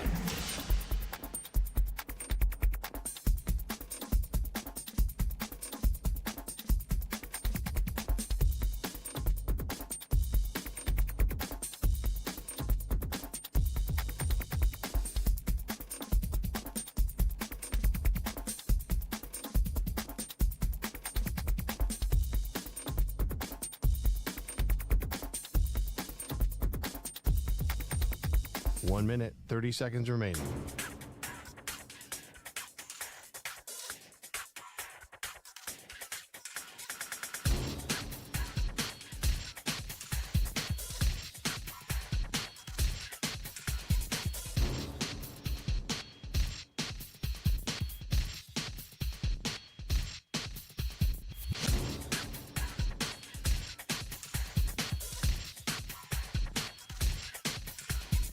One minute remaining.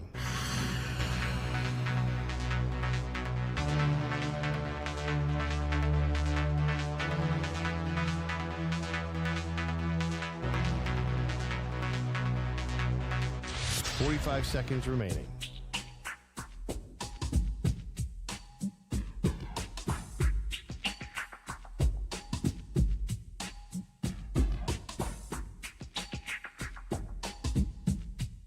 Thirty seconds remaining.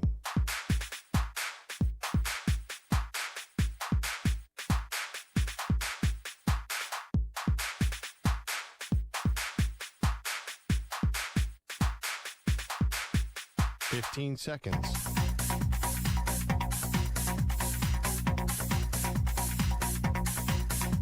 Break ends in 5 seconds.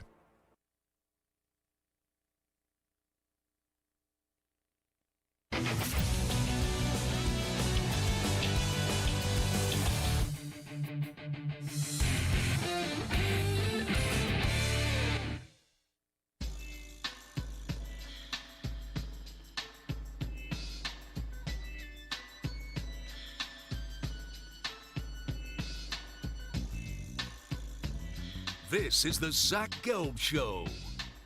Alrighty, eBay is home to millions of finds, and each one becomes part of your story. From your favorite vintage band tee to the dream car you've been searching for, it's all there. eBay, things people love. The NBA season kicks off next week, and we've got a battle of heavyweights to begin the year. The Knicks and Cavaliers have the two best odds to win the East, and we'll go head-to-head on Wednesday night at MSG with tip-off set for 7 p.m. Eastern time. You know, our buddy Syke Mampter, he never fails us. He already has Ariel Epstein in a Ravens jersey and a Yankees t-shirt doing the Spider-Man pointing to one another as if they are the same person after hearing Ariel complain about John Harbaugh and Lamar Jackson, and also complaining about Brian Cashman and Aaron Boone and wanting John Harbaugh, Aaron Boone, and Brian Cashman both to be fired. Ariel did see it. She also texted me. She said, "This is literally so perfect. Tell him I say thank you. But I do need him to make me in the middle of Boone and Harbaugh stupid disbelief faces." Oh, she's still fired up. She is fired up about the state of her baseball team and the state of her football team. How about that? All righty, let's get to a little Philadelphia Eagles right now. I genuinely do not know where this Eagles season is going. I genuinely do not know what to expect out of the Philadelphia Eagles up against the Minnesota Vikings on Sunday. Carson Wentz, he is going to be starting for the Minnesota Vikings, which makes me ask two questions. Number one, are you really going to let Carson Wentz beat you if you are the Philadelphia Eagles? You know, I know since he's left, you added another Super Bowl, right, and you survived that contract, and Jalen Hurts ended up working for you. But are you really going to let Carson Wentz beat you? And number two, this question's more so for Samter than Nico, and I'm really curious what Samter's answer is on this. How many years did you work with Andrew Perloff, by the way? A year and a half. Year and a half. But you know him pretty well, right? Sure do. Working with him each and every day, right? 5 days a week, and being his producer. And when you guys were together as a show, you had this disgusting Sports Illustrated cover of Carson Wentz, which I may or may not, means I did, gave the idea that we should destroy the Carson Wentz poster. And we ultimately did. Now, Andrew Perloff is a huge fan of the backup scrub quarterback. Andrew Perloff also is the only Eagle fan I know that still likes Carson Wentz. Do you think on Sunday, Perloff, who's this big Eagles fan, do you think he's going to set aside his Eagles loyalty and root for Carson Wentz? No, not a chance. I think potentially he might hope for an Eagles win, but Carson Wentz has a good game and just doesn't, but it's, no, he's not rooting for Carson Wentz. No way. I think he does. No way. I don't know. Hold on. I'm going to call Perloff. I'm going to tell him we're on the air. We're going to see how this works. He probably won't pick up. Let's see. We're going to call Andrew Perloff right now. Yo, what's up, buddy? Yo, you're on the air with us just real quickly. I have to ask you a question because we're talking about you, if that's okay. We're on the air right now. Yes, you are on the air right now. I just wanted to let you know. Okay. Sorry to just throw you on the air like this. Are you rooting for Carson Wentz this weekend up against the Eagles? I think this is a bad connection, Zach. I'm sorry. I don't know what's going on. I'm not rooting for him, but it's complicated. See? It's complicated. I think if I was to watch the game with you and be on your couch, right? We have some pigs in the blanket, maybe have some pizza bagels or things like that, and some chips and some queso. I think you're rooting for Carson Wentz in this one. I really do. I want the Eagles to win, but I want Carson Wentz to have good stats. And let me tell you why. It's not about my love for him when he was an Eagles quarterback. It's because of you and Maggie Gray and Michael Samter and Stu Kovacs and everyone who wouldn't let me keep my Carson Wentz poster in the studio and tore it to pieces, publicly humiliating me. And Carson Wentz is staying in Philadelphia. Yeah, I've never been bullied by coworkers like the Carson Wentz situation. And that's why I'm rooting for him, just to stick it to you guys. But you know what? I actually feel bad. I don't usually apologize to people. I apologize. I didn't know that we made you feel that humiliated and that bad. I don't like to be a bully. Never would like to be a bully. You tore the Carson Wentz posters to bits. Yeah. Just like the Eagles tore young Andrew Perloff's hearts to bits many times through the years. You got it. All righty. Well, I'll make it up for you. But we'll go and we'll get some Siddels real soon, okay? I love it. Zach, who do you got in that game? Oh, boy. I got to tell you, Nick Costos was on our show today. BetMGM. He likes the Eagles big, and I'm starting to go there too because everyone's getting healthy. So I'm going Birds. You know what? Costos likes the Eagles. I'll take the Vikings then. I think this is going to continue. I think that the Eagles are going to lose 3 in a row, and you're going to be happy but upset coming up on Monday when you walk into the studio. If it's an Eagles-Patriots Super Bowl, then we're just going to war. If the Patriots are in the Super Bowl, I'm going to be the happiest person in the world. Drake May, baby. That's a quarterback. All right. Anyway, thank you for doing this. Have a good weekend, bud. You got it. You too. You know what? Thank you for doing this. I basically just called him. He's like, we're on the air right now. That sounded all right? No? You don't think it sounded good? No, it sounded terrible. I mean, anytime I hear Perloff's voice, I think it sounds terrible. But that's... as far as a segment is concerned, great time. That was really funny. Yeah. So I called it. I said he's not gonna say it. He wants the Eagles to win. Yes, he does. He's not gonna say it. It sounds as if that's when you have Samter. You're a Jets fan, right? Today, sure. Forget about you, Nico. You're a Giant fan, correct? Right. Let's say if Eli Manning was basically thrown to the wolves by the Giant franchise, and Eli Manning was on the San Francisco 49ers, and it's the 49ers and the Giants. Someone asks you, hey, Nico, who are you rooting for this weekend? What's the response? The Giants. Thank you, without hesitation. Perloff was like, wait a second, Jim. I don't know. Wait a second, Zach. Like, he basically did the Tony Romo right there. All right, so here's a question I have for you then. I know exactly what you're going to ask. Let's say first year that Tom Brady leaves the Patriots, the Buccaneers are playing the Pats. Yeah. Now, what is your mindset heading into the game? Well, it wasn't the first. I don't think it was the first year where Brady was away, or was it? Was it the first? They played. I want to say it was year number 2 of Tom Brady. Maybe it was year number. No, I think it was year number 1. It was like week 4 or something like that. I believe it was in week 1. And I said this. I'm going to cheer Tom Brady before the game. I hope that Tom Brady, as long as it's not my team, right, has a successful season. But I want to kick the crap out of Tom Brady and the Tampa Bay Buccaneers. I'm a Patriot fan first. Brady's my favorite player of all time. Didn't want him to get hurt in the game. Want him to go on, had success. I was very happy when the Buccaneers beat the Chiefs in the Super Bowl. My team wasn't in there. But when you're playing my team, even if you're my favorite football player of all time, and we're mentioning some scrubbing, Carson Wentz, like we're talking about the great Tom Brady.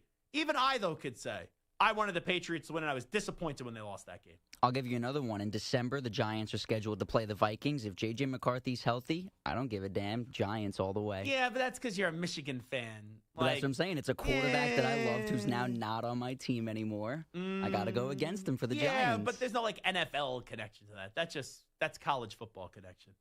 I will say this, though. This is a huge game for the Eagles. Because that defensive coordinator, Brian Flores, and that defense of Minnesota is damn good. Now, I don't know what to expect out of Carson Wentz. You got Jefferson, you got Addison. Right? I think Aaron Jones is coming back for this one. So there are pieces. Right? The Vikings, if they keep this in the high teens, low 20s, they could win this game. But this got to be a statement for the Eagles. You lost 2 games in a row. You lost to the Broncos after you blew a 17-3 lead, and either A.J. Brown stopped running or Jalen Hurts overthrew A.J. Brown. And then the game I was at Thursday night last week up against the Giants went belt to ass to the Philadelphia Eagles. And in that game, Jalen Hurts had Devontae Smith wide open down the left sideline. I think it was 20-17, and they were trailing, and he missed him.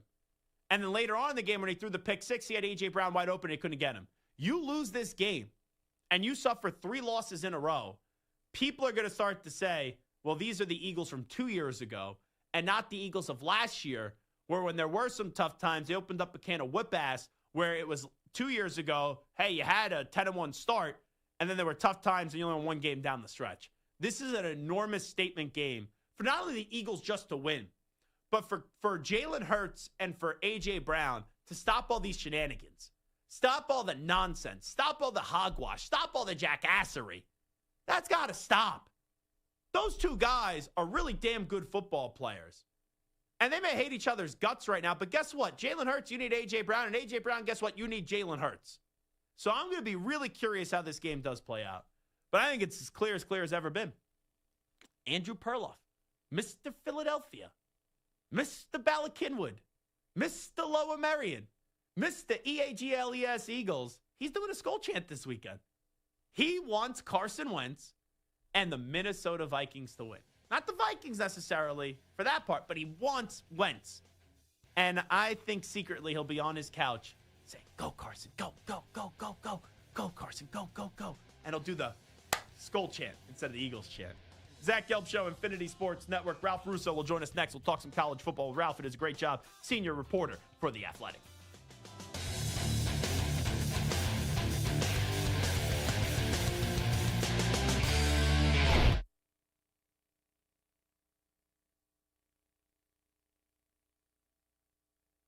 You're in a 5-minute break.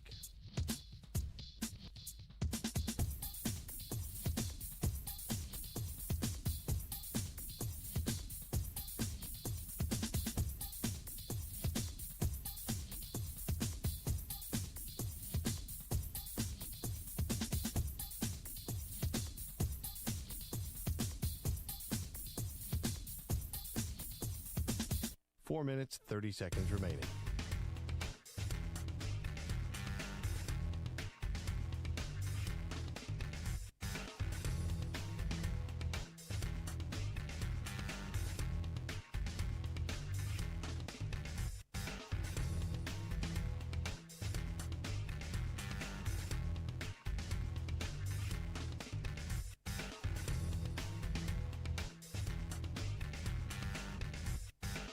Four minutes remaining.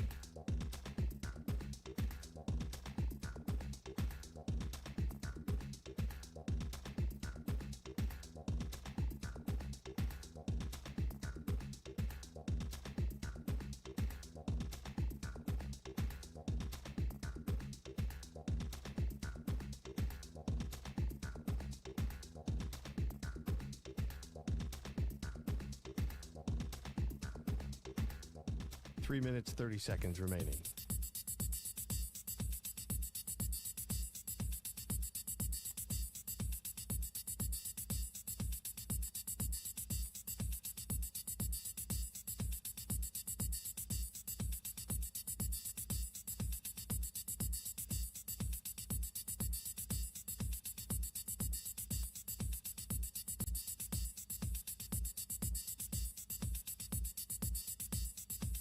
Three minutes remaining.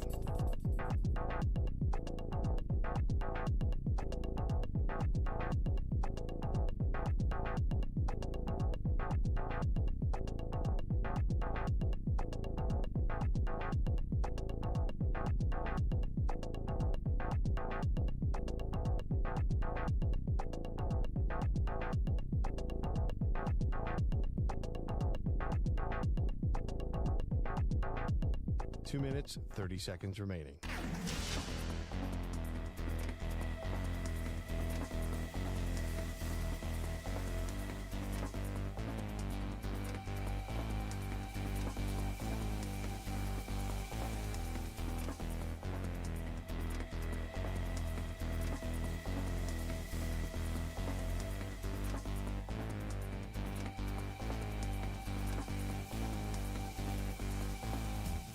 Two minutes remaining.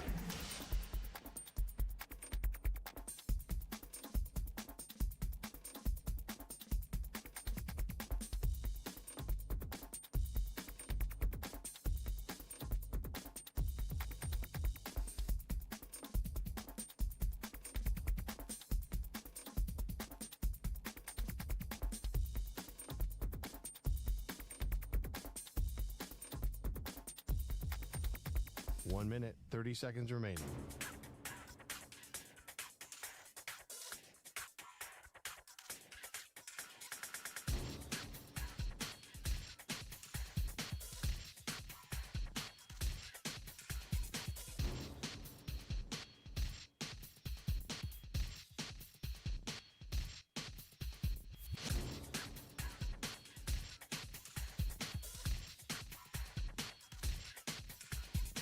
One minute remaining.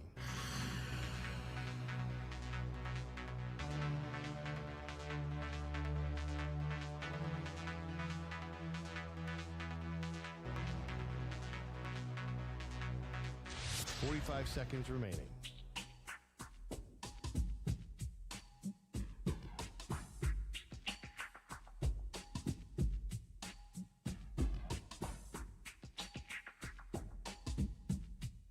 Thirty seconds remaining.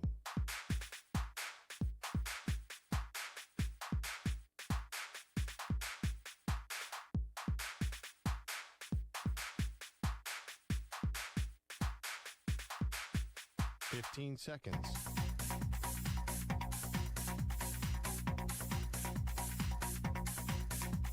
Break ends in 5 seconds.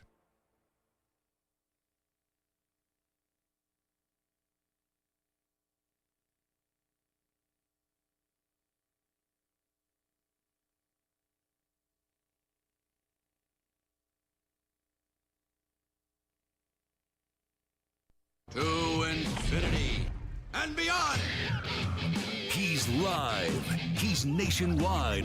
This is the Zach Gelb Show.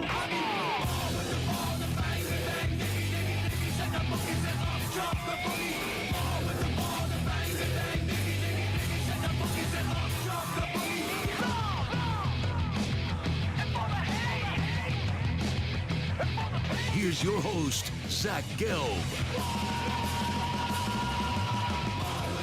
All righty, hour number 3 of our radio program. That's right, it is the Zach Gelb Show, coast to coast on the Infinity Sports Network. We'll talk a little college football coming up in a few moments from now with Ralph Russo. Does a great job, senior college football writer for The Athletic. And when you take a glance around the college football world right now, man, a lot of storylines going on with the coaching carousel. As James Franklin is out, it's expected that Billy Napier is going to be fired at some point, maybe even as soon as Saturday night or Sunday morning. So a lot of rumors going on right now. A lot of good games also coming up this weekend, too. And Ralph Russo joins us right now. Ralph, appreciate the time. Thanks so much for doing this. How you been? Good. You're right. It's a very busy time of the year. The coaching carousel, when that gets cranking this early, Zach, it really puts a different spin on the season. No pun intended. Yeah, and let me start you off with Cignetti, because 2 years ago, if I would have told you that the coach at Indiana would basically be like, thanks but no thanks to Penn State, you would say, all right, like, what drugs are you on? Are you the dumbest person on this planet? But it kind of just shows you the structure now in college football. You could change things overnight, and if you get the funding, why leave for even if it's a bigger and more historically better brand? Yeah, you can compete. It really, listen, it's always come down to money to a certain degree. And I think that the bigger brands, as my colleague Stuart Mandel at The Athletic likes to say, the 100-seat stadium schools, they still have an advantage. There are still advantages there. But if you really are willing to step up and spend on your coach, on players, the facilities and other stuff like that still matter. They're not quite as much as they used to be. You can be competitive. Now, listen, is Indiana now Ohio State? I don't think so. But at 64 years old, this was the school that gave Cignetti his first big break, a career that had sort of spanned from like Elon to Alabama, right? Like he had been in all these different places and it had been a really slow burn. And so I can understand him sort of being loyal to the school that gave him his big break. And listen, it's also easy to be loyal at $11 million a year. They're providing him everything he needs to compete at a high level. So now you have Cignetti out. I know that no one knows who's going to get the Penn State job necessarily. Matt Rule's going to be a name that's clearly associated with Pat Kraft. I'm a Temple grad, so I know very much well about the Pat Kraft and Matt Rule connection. But where are the names that now you look, if you're the Penn State fan, on who they should want as their next head coach? Yeah, it's interesting because I'm in some ways I'm a little hesitant to just you throw names out there and you don't want to be like, listen, this person is a candidate, because you don't really know who the actual candidates are. Only Pat Kraft knows who the actual candidates are. But I think what you try to do is just like with a guy like Cignetti or Matt Rule, is you try to look at the profiles of people who might be available and say, this makes sense for Penn State, right? And Matt Rule is the most obvious one that seemingly would make sense for Penn State. I would say Manny Diaz has been hired by Pat Kraft before. Now, he never coached a game at Temple. He's undefeated. But he was the coach of Temple for a hot minute. Before leaving Temple and taking the job down at Miami. I think it was 17 days.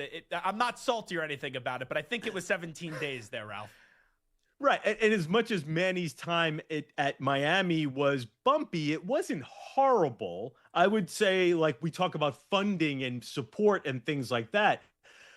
Manny wasn't getting the type of support and funding that Mario got now. So, again, and Manny's done a pretty good job at Duke, and he was also on the Penn State staff for a couple of years. So he was in Happy Valley for a couple of years. So again, is he a candidate? I don't know, but he's a guy who sort of fits the profile of a relationship with the athletic directors, had a nice run right now. So maybe he could be a name that could pop up. I try to connect some dots and think, Mike Elko is from the Northeast. Now, he's got a pretty good situation at Texas A&M. Frankly, he's got a team that might be making a long playoff run, which is another thing you need to sort of work into the equation too, Zach. Who would be available to be hired, considering most hirings have to be done in early December. Maybe that changes a little bit now because the portal isn't until January, but a sitting head coach who's in the playoff might be a hard guy to pull away. So again, when you talk about big picture, who's available, who Penn State might look towards, I still think Matt Rule is probably at the top of the list. Who else becomes a little blurry and hard to decipher. Yeah, maybe I'll be dead wrong on this. I just feel, and I think it truly is a flip of the coin, but I feel like Matt is going to stay at Nebraska. I obviously understand the connections to Penn State probably better than anybody. I look at Mike Elko. I think he's staying at A&M. I think Lane Kiffin is staying at Ole Miss, but the name I keep on throwing out there is Eli Drinkwitz, who I kind of feel like, okay, Penn State could be in play, or even Florida could be in play for him as well if he wants to stay in the SEC. Yeah, I have felt that he would seem to be a pretty good candidate for Florida. And that doesn't mean he can't be a candidate for Penn State. Again, Eli's done a really nice job at a Missouri program that, again, has stepped up and is competing and trying to compete at a higher level, trying to compete at the top of the SEC, and is doing a pretty good job of that in terms of, again, investment and things along those lines. And again, Eli should get a lot of credit there. So yeah, without question, he is a guy whose name I think will be in a lot of places. I think for people like me, Florida has been a hot seat for 3 years now, right? We've been waiting for Billy Napier to go one way or the other for seemingly like, for 3 years now, whereas Penn State is such a new arriver onto this scene. Just 3 weeks ago, they were playing a top 10 matchup against Oregon. So who could have guessed that we would get here with Penn State? So, does a guy like Drinkwitz then become a possible candidate if things don't work out with Rule? Yeah, I think it's fair to say that a lot of the big jobs will be looking at a lot of the same candidates. And I'm also going to be curious because coaches get very selective and they do things that maybe don't make sense to us when picking jobs in terms of what they value. What the next move is for James Franklin. Like, will he sit out for a year? Yeah. Does he take maybe a UCLA, which would be ironic? Or would he take Virginia Tech? Or does he say, you know what? I'm a big-time football coach. Florida's open. Let me go to the SEC and let me go coach Florida and get right back into the hopper. I'm fascinated by what Franklin's going to do next. So a lot of different ways to look at this. And again, you're trying to read people's minds. But let's kind of look at this from a couple of different angles. Perception is everything, right? And right now, despite James Franklin's excellent record, the perception of James Franklin is probably I think his stock is probably low compared to how good a coach he is, right? That's probably not fair, but I think that's probably a fair assessment of his situation. So if you're James Franklin, do you feel like, hey, why should I go coach in the ACC? Let's just say in the ACC. Virginia Tech's a good program, but right now there is a pecking order where the Big Ten's got a lot of money, the SEC's got a lot of money, you got a little less money in the ACC, a little less money in the Big 12, right? So I think that if you aspire to compete at the very top of the sport, or aspire to do that, you want to be in the Big Ten or the SEC. So if you're James, a guy who's accomplished as much as he has, do you find yourself thinking, oh, that's a step back if I go to a Virginia Tech, even though it's been historically a pretty solid program? I want to be back in the big time. Well, again, your stock is a little low. So does a Florida really want you? If you're the athletic director of Florida, is that a hard sell to your constituents saying that, hey, the guy who just crashed out at Penn State, that's the guy who's going to lead us to a national championship?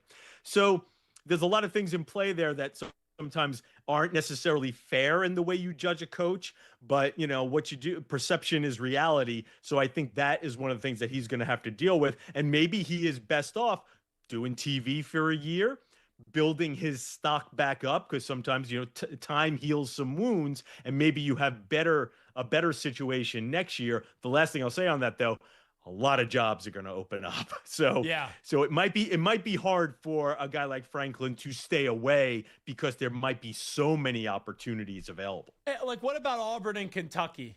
Do you feel like those jobs are going to open up when the hiring cycle gets underway? The Auburn thing does seem like we are on the precipice here. You talked about where Napier is, and I know there have been reports. Frankly, I wake up every Sunday over the last year and a half wondering if Billy Napier is going to still be the coach at Florida. So, yes, could it happen as early as this Sunday? Sure, but I feel like it could have happened for the last 17 Sundays of college football season. Auburn, I think, is getting very close to that point, too. Hugh Freeze seemed like a pretty good hire at the time. Guy has SEC experience and a track record of doing well at Ole Miss, comes with some baggage. But, hey, if you win, we can put your baggage aside. And we're now looking at possibly 3 years where the returns are just not great. Like, just pure results on the field. You would think Auburn needs to be better. The other thing interesting about with Freeze is we talk about some of these astronomical buyouts. They kind of bought low on Freeze to a certain degree, right? He doesn't have one. I'm not sure what the number is on top of my head, but I think it's in the $10 to $15 million range, which is a lot of money for you and I, Zach. But really, I mean, that's like couch cushion money, compared to some of these other schools that are firing coaches. So moving away from Freeze after giving it a 3-year or 2+ year run wouldn't be that tough for Auburn. As for Kentucky, that is a money situation, right? There's a lot of money on the table there for Mark Stoops.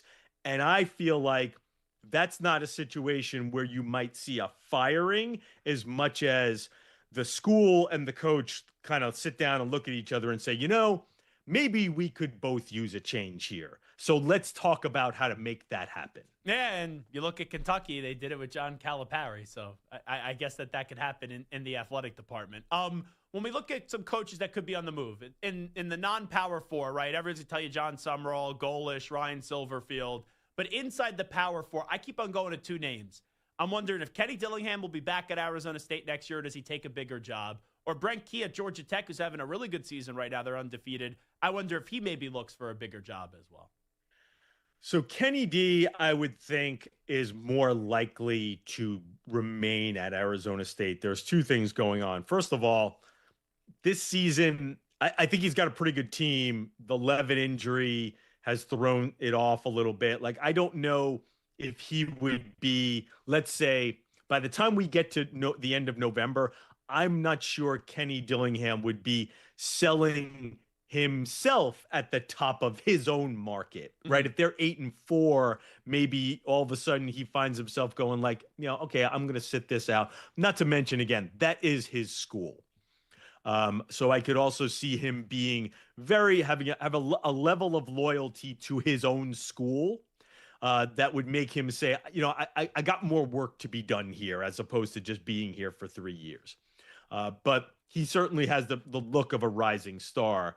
And I just forgot the other name that you said. Brent Key.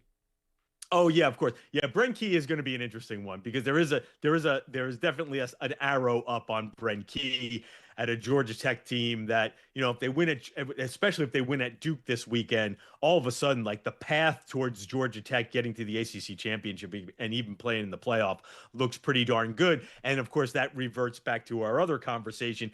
If you're in the playoff, can I hire you for another job? Or do you become off the market because your team's in the playoff and I can't negotiate with you? So that's something to keep in mind with Key. But yeah, that is a stock rising guy who, line of scrimmage coach, former offensive line coach. I think that travels well too, in terms of, where he could possibly fit, be a Big Ten, SEC, or maybe a bigger ACC job. Yeah, and you also wonder, just like with Kenny Dillingham, because Brent Key is a Georgia Tech guy, like, does he just stay there out of loyalty to the school? Because a few years ago, when he was an interim, no one was talking about him for a head coaching job. All righty, let me just get a few more in with Ralph Russo, then we'll let you run. Ole Miss and Georgia.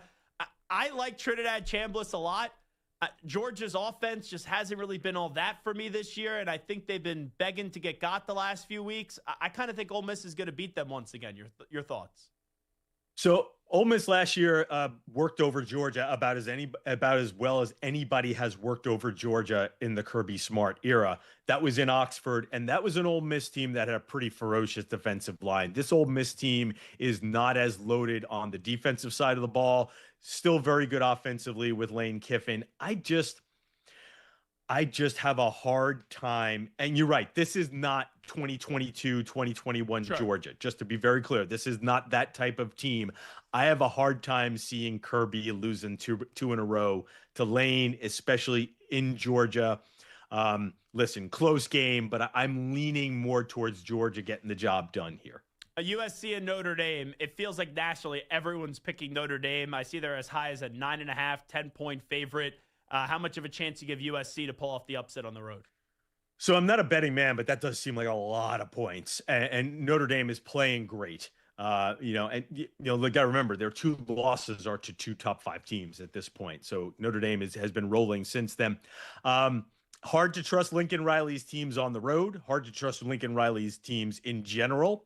I do think this USC team offensively is as good as they maybe have had since Caleb Williams left town.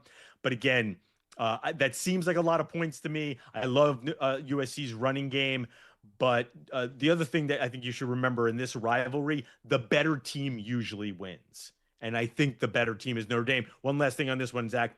Little bit of a bold prediction. The winner of this game makes the playoff. Yeah, right. I think the winner of this game, I think the winner of this game will end up making the playoff. Yeah, no, I'm totally with you on that. Alrighty, so just getting back to Penn State or maybe even Florida, right? Some of these fan bases, they're like delusional. Like, yeah, you could call Marcus Freeman.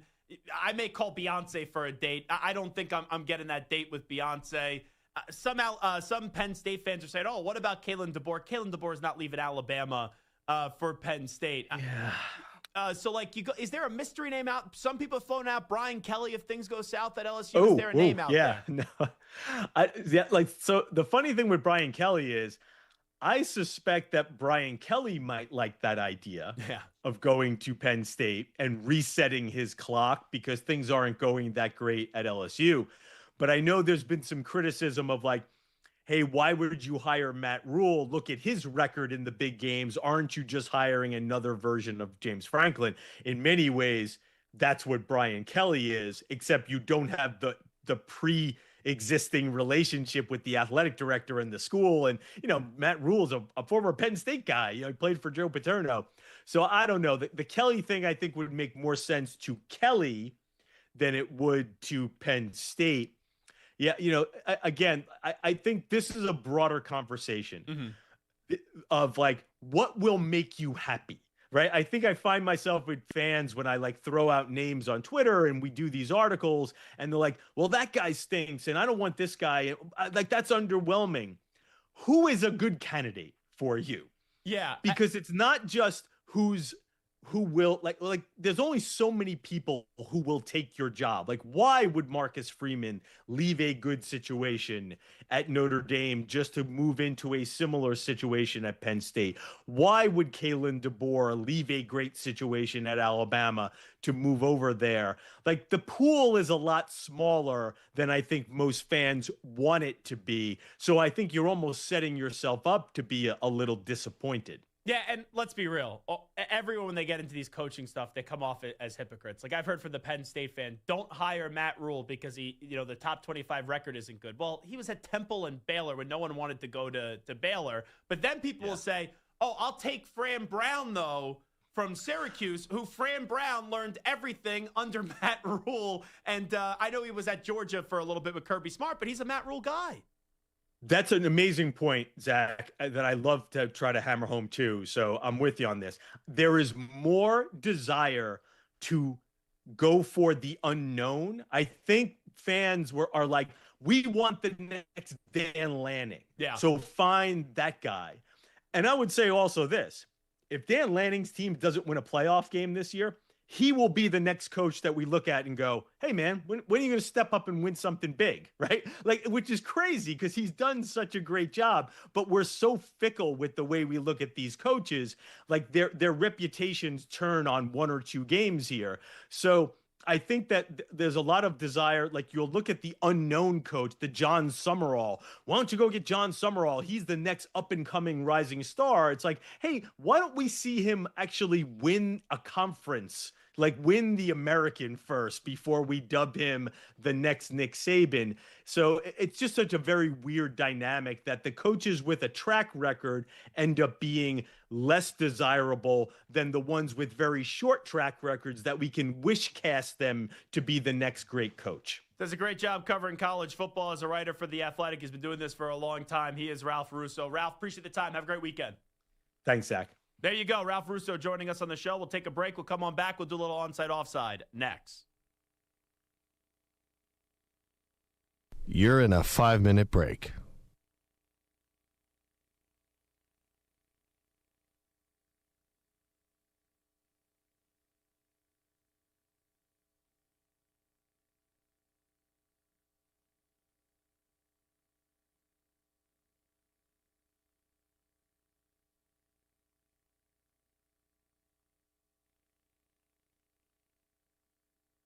4 minutes, 30 seconds remaining.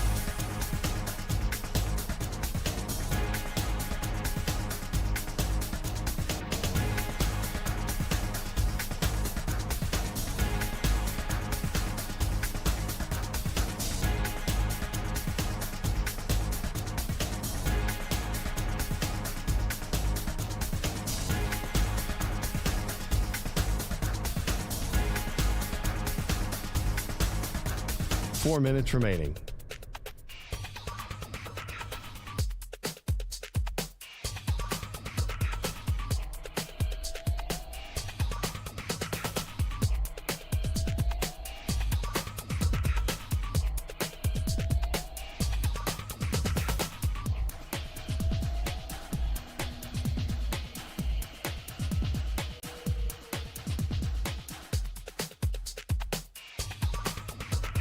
Three minutes, 30 seconds remaining.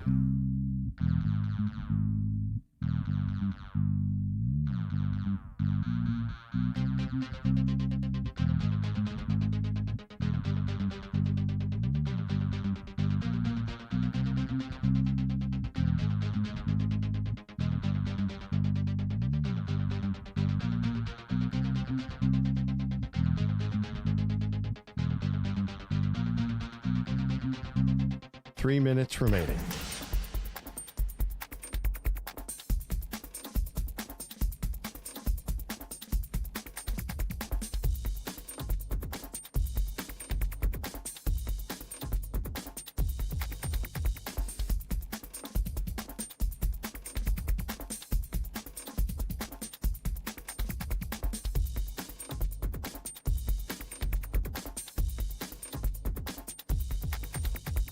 Two minutes, 30 seconds remaining.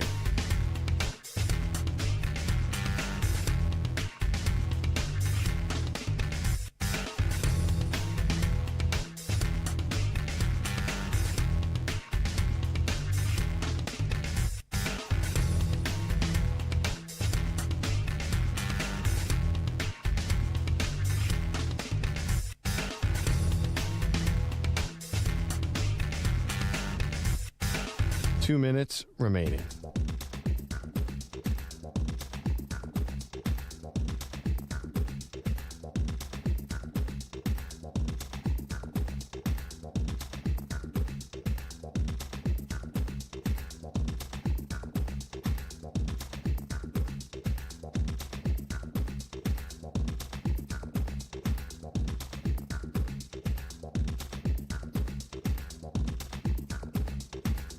One minute, 30 seconds remaining.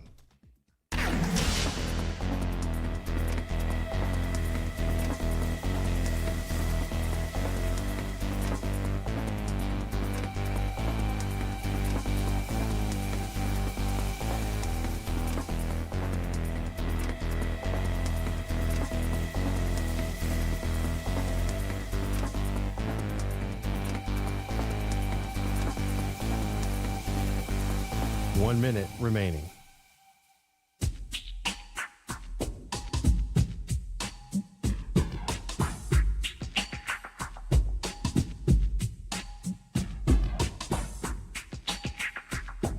.45 seconds remaining.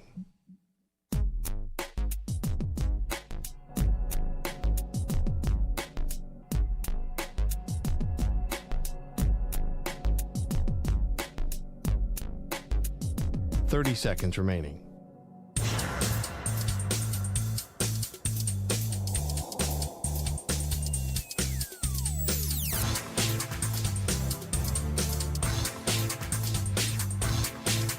.15 seconds.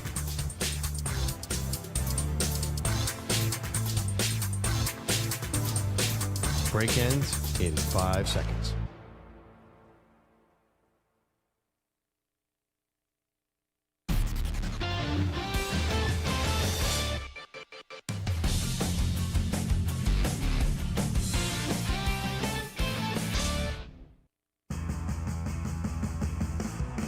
Zach's taking on the most polarizing issues in sports. Which side of the line of scrimmage will he end up on? Offside. Defense number 69. It's Onsides, Offsides with Zach Gelb. All right, righty, onside offside time right now on the Zach Gelb Show, the Infinity Sports Network. We do this every Monday and Friday. We go to Michael Center. Derek Jeter. Number 2. 6'6" guard out of North Carolina. Michael Center. My favorite was, hold on, I just want to make sure that I get his height right. I want to say that it was 6'4". Yes, it would be. I forget who the Nets PA announcer was, but he used to be 6'4" guard out of Cal, and he would just pause and he would just go, he would scream it like that. Just be big announcer voice, 6'4" guard out of Cal at point guard. I thought you were going to go with John Wall. Oh, no. 6'4" from Kentucky. No. There's always the famous Knicks. Patrick Ewing. Yeah. That was always a good one. My favorite was at the Garden when they used to go, Danilo Gallinari. Was it Chris Russo calling it? No, that's how they used to That sound the guy. sounded a little Mad Dog right No, there. Michael, no, Danilo Gallinari, Gallinari, Cardoli. No. All right, let's go to onside offside. Let's go. All right, now the Saints are 5-1, so of course many of their star players are considered trade targets. While Chris Olave is likeliest to get dealt, 5-time Pro Bowl running back Alvin Kamara said he'd rather retire than go anywhere else. I don't want to go anywhere, and I've said it countless times. Y'all know that. I think everybody knows that. The fan base knows that. And at the end of the day, it's business, so, I don't go upstairs and I don't have an office upstairs. Yeah. I got an office in Charlotte at NASCAR, but I don't got an office upstairs, so I don't really sit in those meetings and I don't really know what happens up there. I just got to, keep my head down and, I don't know. If I was a GM, I guess I would go to the player and be like, hey, we're trading you, just so you know. So if Mickey come downstairs and say that, then I'm going to drink a pina colada. Sounds like pina colada or the Saints. It's no other options for Alvin Kamara. So onside, offside, despite his threats of walking away from the game, the Saints should still trade Kamara. I don't buy it. I think he's just trying to say all the nice things right there. If the Saints walk to him and say, hey, we're going to trade you to, let's say, Eagles wouldn't make sense. The Detroit and the Lions wouldn't make sense either. Let's say we're going to trade you to Pittsburgh. Go try to have a chance to go, you'll be in the playoffs this year. You think he's really going to complain about, or what happens if they say, hey, Kansas City wants you? You think he's going to say no to Kansas City? Come on. Despite his threats, the Saints should trade Kamara. Yeah, onsides. All right. The Panthers have won 2 straight, largely because of the play of backup running back Rico Dowdle, who's rushed for an insane 390 yards during those 2 wins. He's averaging 7.3 yards a carry during that span. Now, Carolina does have a little bit of a dilemma, as starter Chuba Hubbard, who signed a 4-year, $33 million deal less than a year ago, is finally back from injury. So onside, offside, the Panthers should ride the hot hand of Dowdle rather than split carries with their starter Hubbard. I'm going to be honest, I don't think it matters. I think everyone's missing the point here. It's not about Chuba Hubbard. It's not about Rico Dowdle right now. It's the big hog mollies up front. Those offensive linemen for the Carolina Panthers have been unbelievable. So I'm going to answer the question because you asked it that way. The Panthers should ride the hot hand of Dowdle rather than split carries with Hubbard.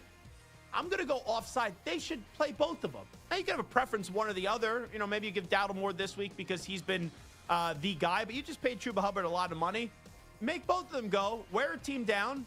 They're playing the Jets this week, so you may not even need to wear them down in the fourth quarter, but you go one after the other, and that's the way that you have a very healthy backfield and fresh legs, and you don't have to put Bryce Young in a situation where on his arm he's going to have to go win the game. So the Panthers should ride the hot hand of Dowdle rather than split the carries with Hubbard. I'm going to say split the carries, so I will go offsides there. Offside. Now, after trading Micah Parsons to the Packers, the Cowboys' defense has been the worst in the NFL, allowing over 400 yards per game. The only team in the NFL allowing over 400 yards per game. Now, reports say Dallas is one of the teams eyeing a deal for Bengals star Trey Hendrickson as they look to cash in on their 4 first-round picks over the next 2 years. Now, the Bengals win last night obviously changes that a little bit, so Hendrickson may not be on the move, but onside, offside. The Cowboys should trade at least one of their first-round picks for Trey Hendrickson. He is 30. He turns 31 in December. I get it when he plays. I know he didn't play last night. He is one of the best pass rushers in the NFL. But where are the Cowboys going even if they get Trey Hendrickson? I don't think the Cowboys are a playoff team. So the Cowboys should trade at least one first-round pick for Trey Hendrickson? Absolutely not. I'm going offside. Offside. All right, now the 49ers have been crushed by injury, losing both all-pro defensive stars in Nick Bosa and Fred Warner for the season, while Brock Purdy nurses his own injury. However, some good news in San Francisco is tight end George Kittle is back at practice, and he said, quote, "I fully plan on playing on Sunday, as long as Kyle Shanahan lets me. Onside, offside, Kittle is more important to the offense than Purdy." I'm going to go offsides on this one, and I understand that Mac Jones kind of went in there and showed about the system that is in San Francisco. Jake Tonjes also has been good, too. Now, their tight end has 25 receptions, 224 yards, and 3 touchdowns. So it's not as if they are, Kittle's great, so they're always missing his production, and Kittle's a better player than Brock Purdy is. But I think it's easier week in and week out to replace the tight end in other ways, whether it's running the ball, whether it's other wide receivers stepping up. I think it's easier to replace the tight end week in and week out than it is the quarterback. So when you ask me this question of Kittle's more important to the offense than Purdy, I'm going to go offside on that one. Offsides. Now, the Rams have a huge matchup against the Jaguars this weekend, but will play the game without star Puka Nacua, who's nursing an ankle injury. Now, Puka leads the NFL in catches per game and is second in yards per game. He's on pace for 153 catches for 1,800 yards. Onside, offsides. After Jefferson and Jamar Chase, Puka is the third best receiver in the NFL. Man. My first thought is CeeDee Lamb. Me too. It's my first thought. But I will say, Puka Nacua, that's a bad man right now. That guy's unbelievable. He has 616 receiving yards this year and 54 receptions. Now, CeeDee Lamb's been injured, but he's coming back this week. It's so tough. It's so close. I'm going to still give the slight edge just because we've seen longer of him in the NFL of CeeDee Lamb. So after Jefferson and Chase, Puka is the third best wide receiver in the NFL. It pains me to do it because I love me some Puka Nacua, but slight. Little offside. Offside. All right, now we get a big Friday night special in the ACC as 4-1 Louisville travels to Miami. That would be Miami. Our Miami family, to take on the undefeated number 2 Canes. Going to Miami. 2 of the Cardinals' wins came against Group of 5 teams, while a third came against FCS Eastern Kentucky, and the Canes are favored by 13.5 at home. Onside, offside. Louisville will cover the spread and keep the game close throughout. I'm just going to answer it on the first part. I don't know if they're going to keep the game close throughout. I don't know if you ever think that Miami's going to actually lose the game, but I would plus the points here tonight. So I would plus the 13.5. So I'm going to lean more onsides on this one, as Louisville is going to cover the spread, but they're not going to win. It's the U. It's all about the U. The U's going to win. All right, now Clemson, staying in the ACC, has won 2 straight to even their surprising record to 3-3 on the season before an ACC championship game rematch tomorrow with SMU. However, QB Cade Klubnik is questionable to play with an ankle injury himself, though he's been lights out the past 3 games, averaging 300 yards over in the air with 8 touchdowns and just 2 picks.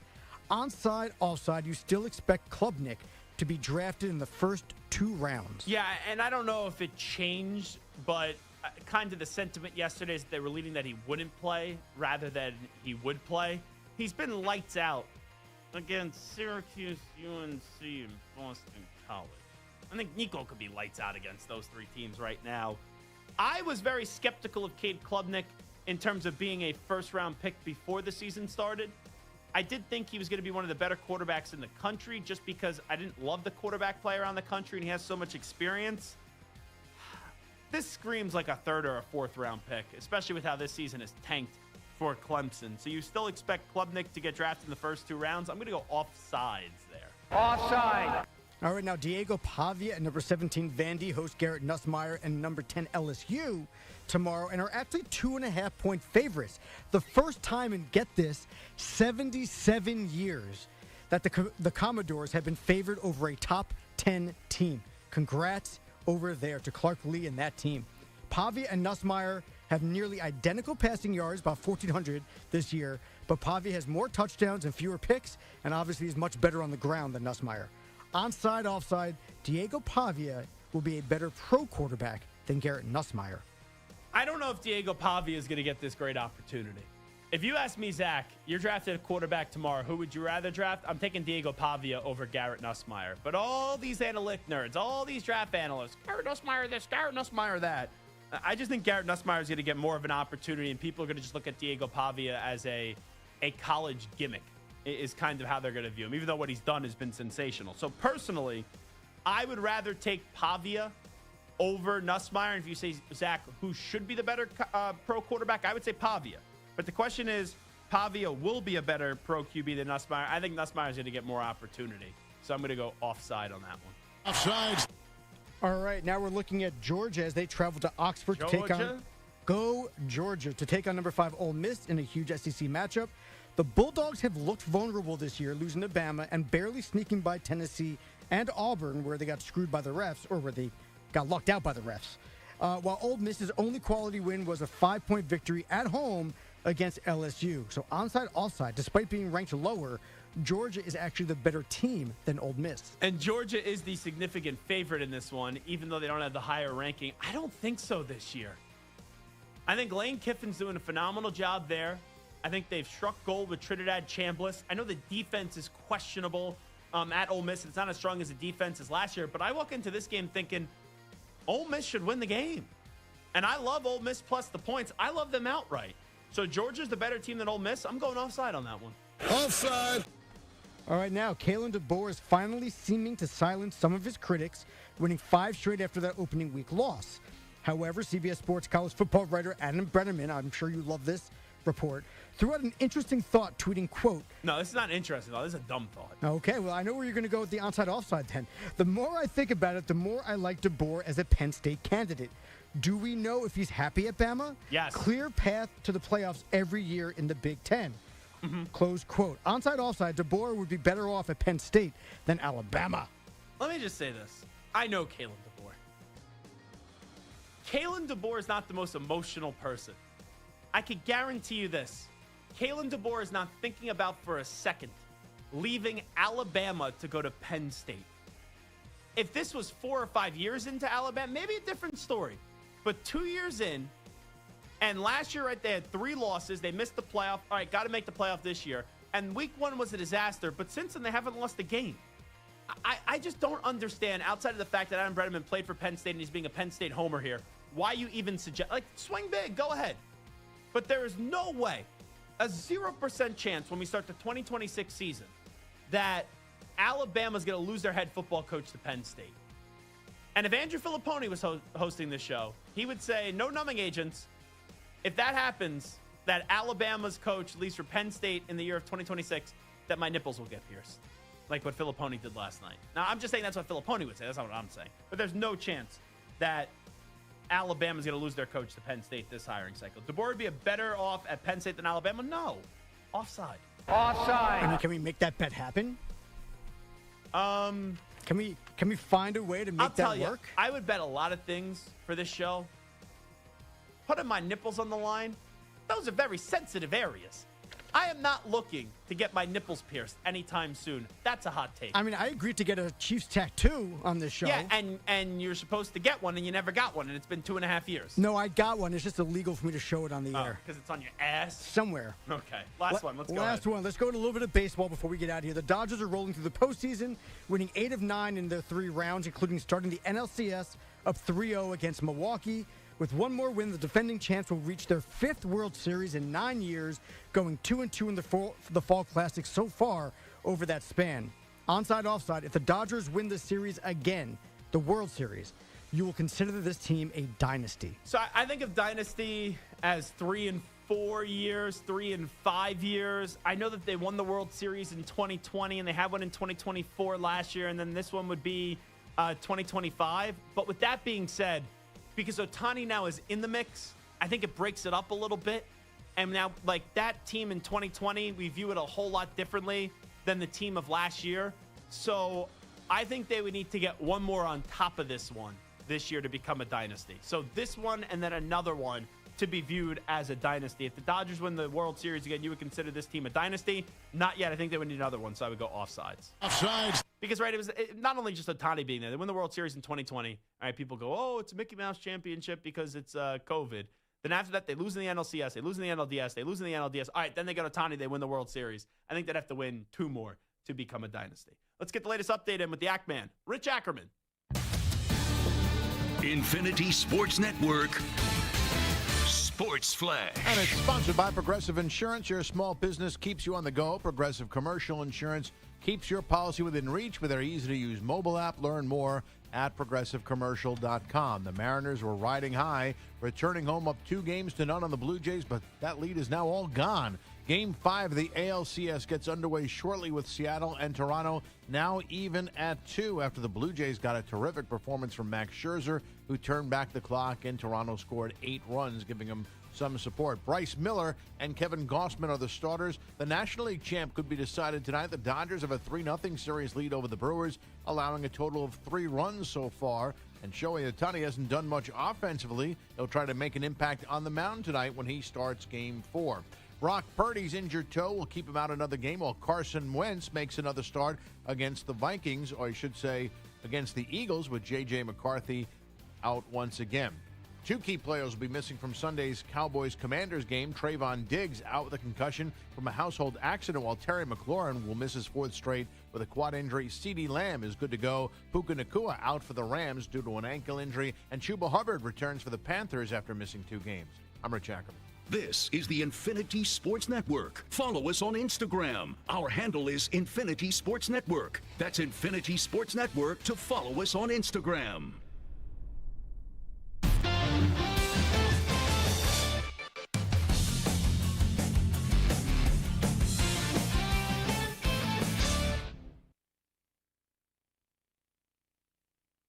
You're in a 5-minute break.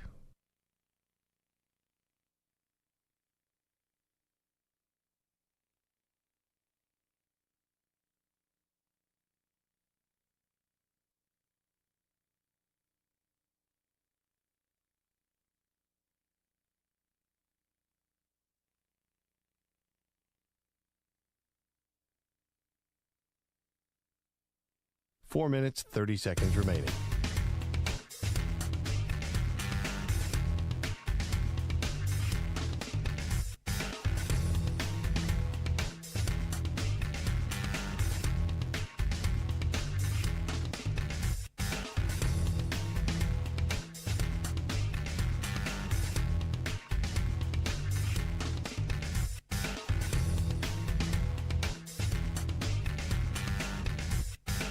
Four minutes remaining.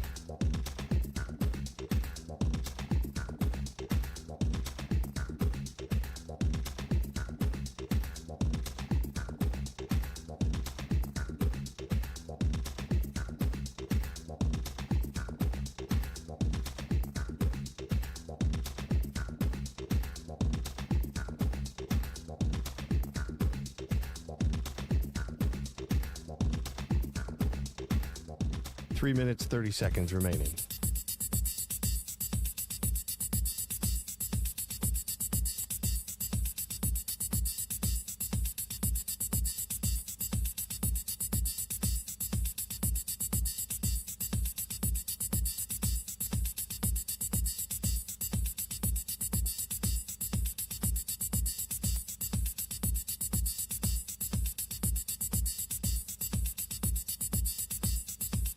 Three minutes remaining.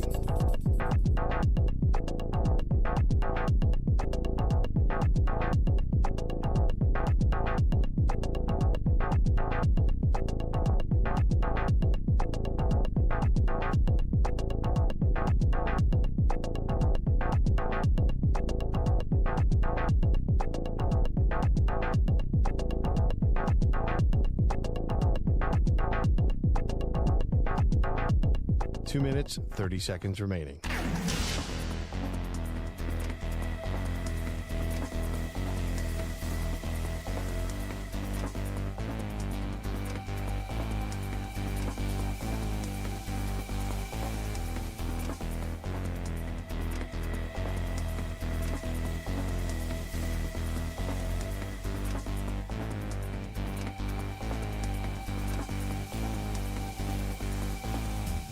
2 minutes remaining.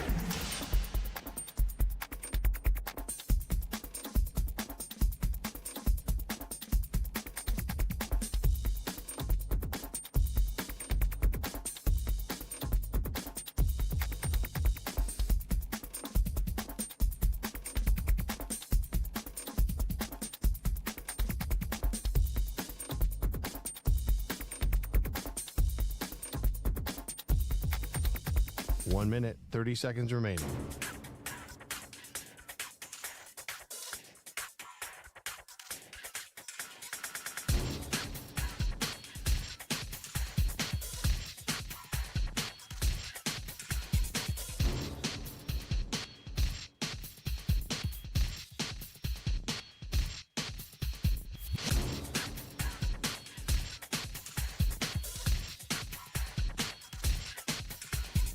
One minute remaining.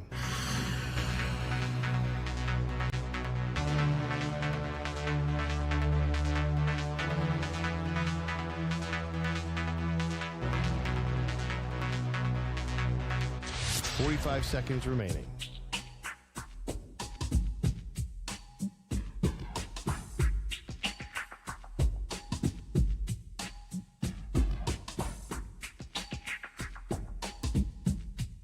Thirty seconds remaining.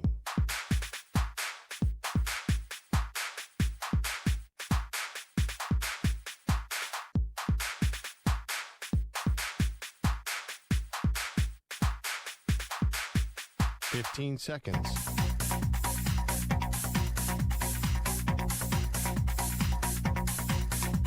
Break ends in 5 seconds.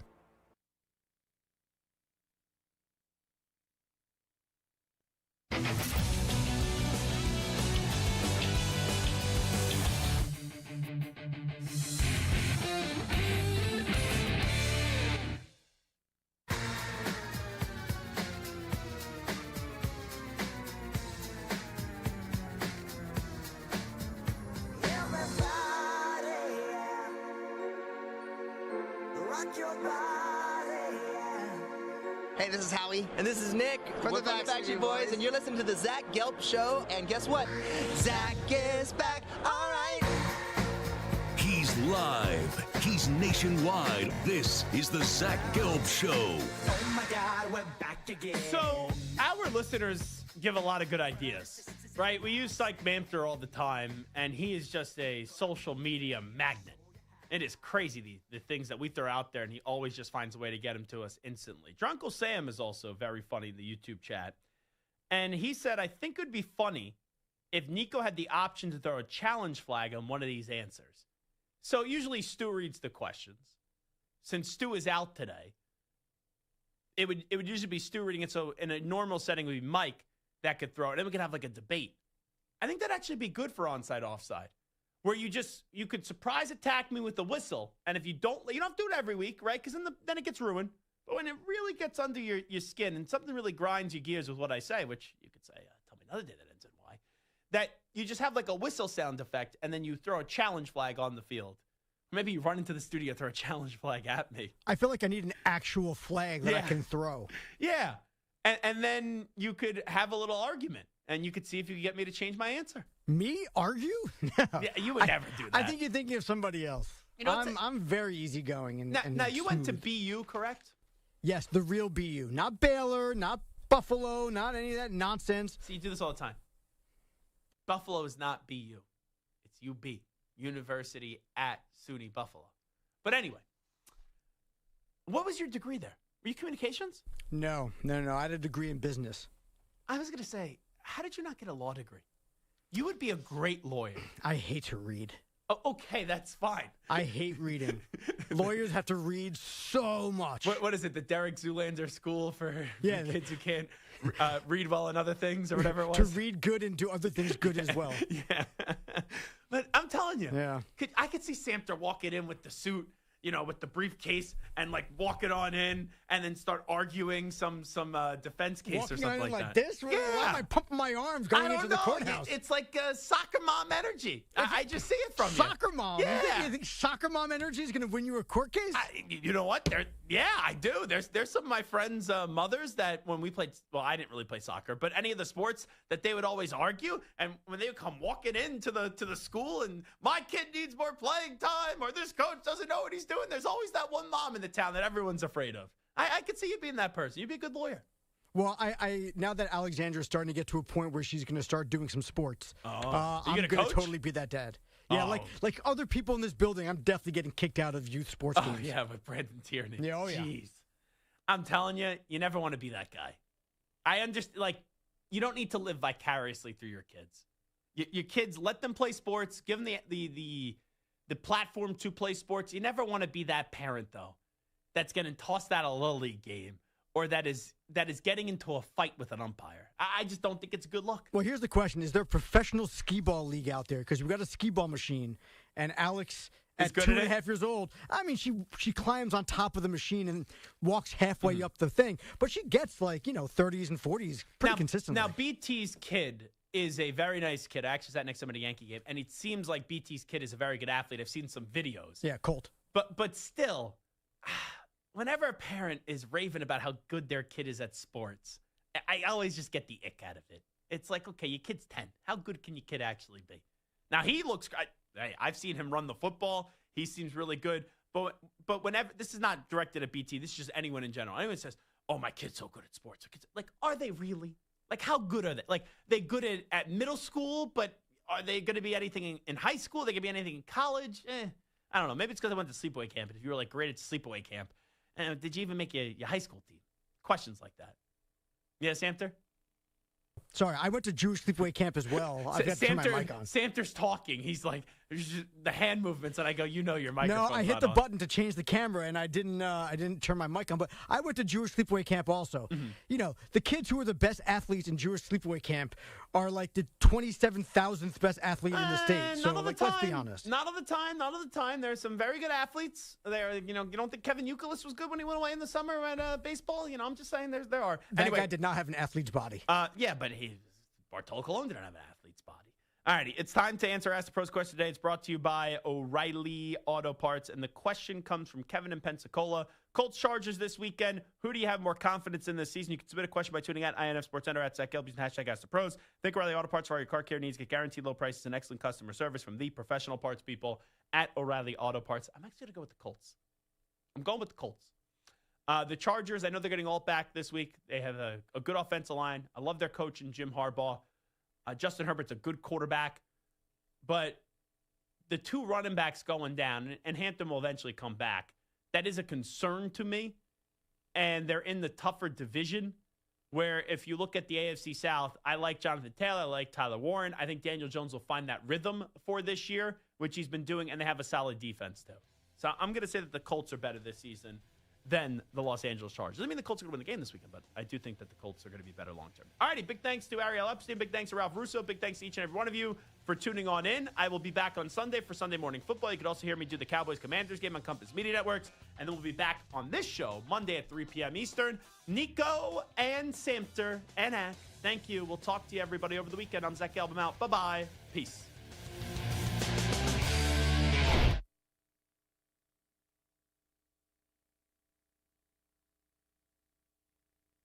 You're in a 5-minute break.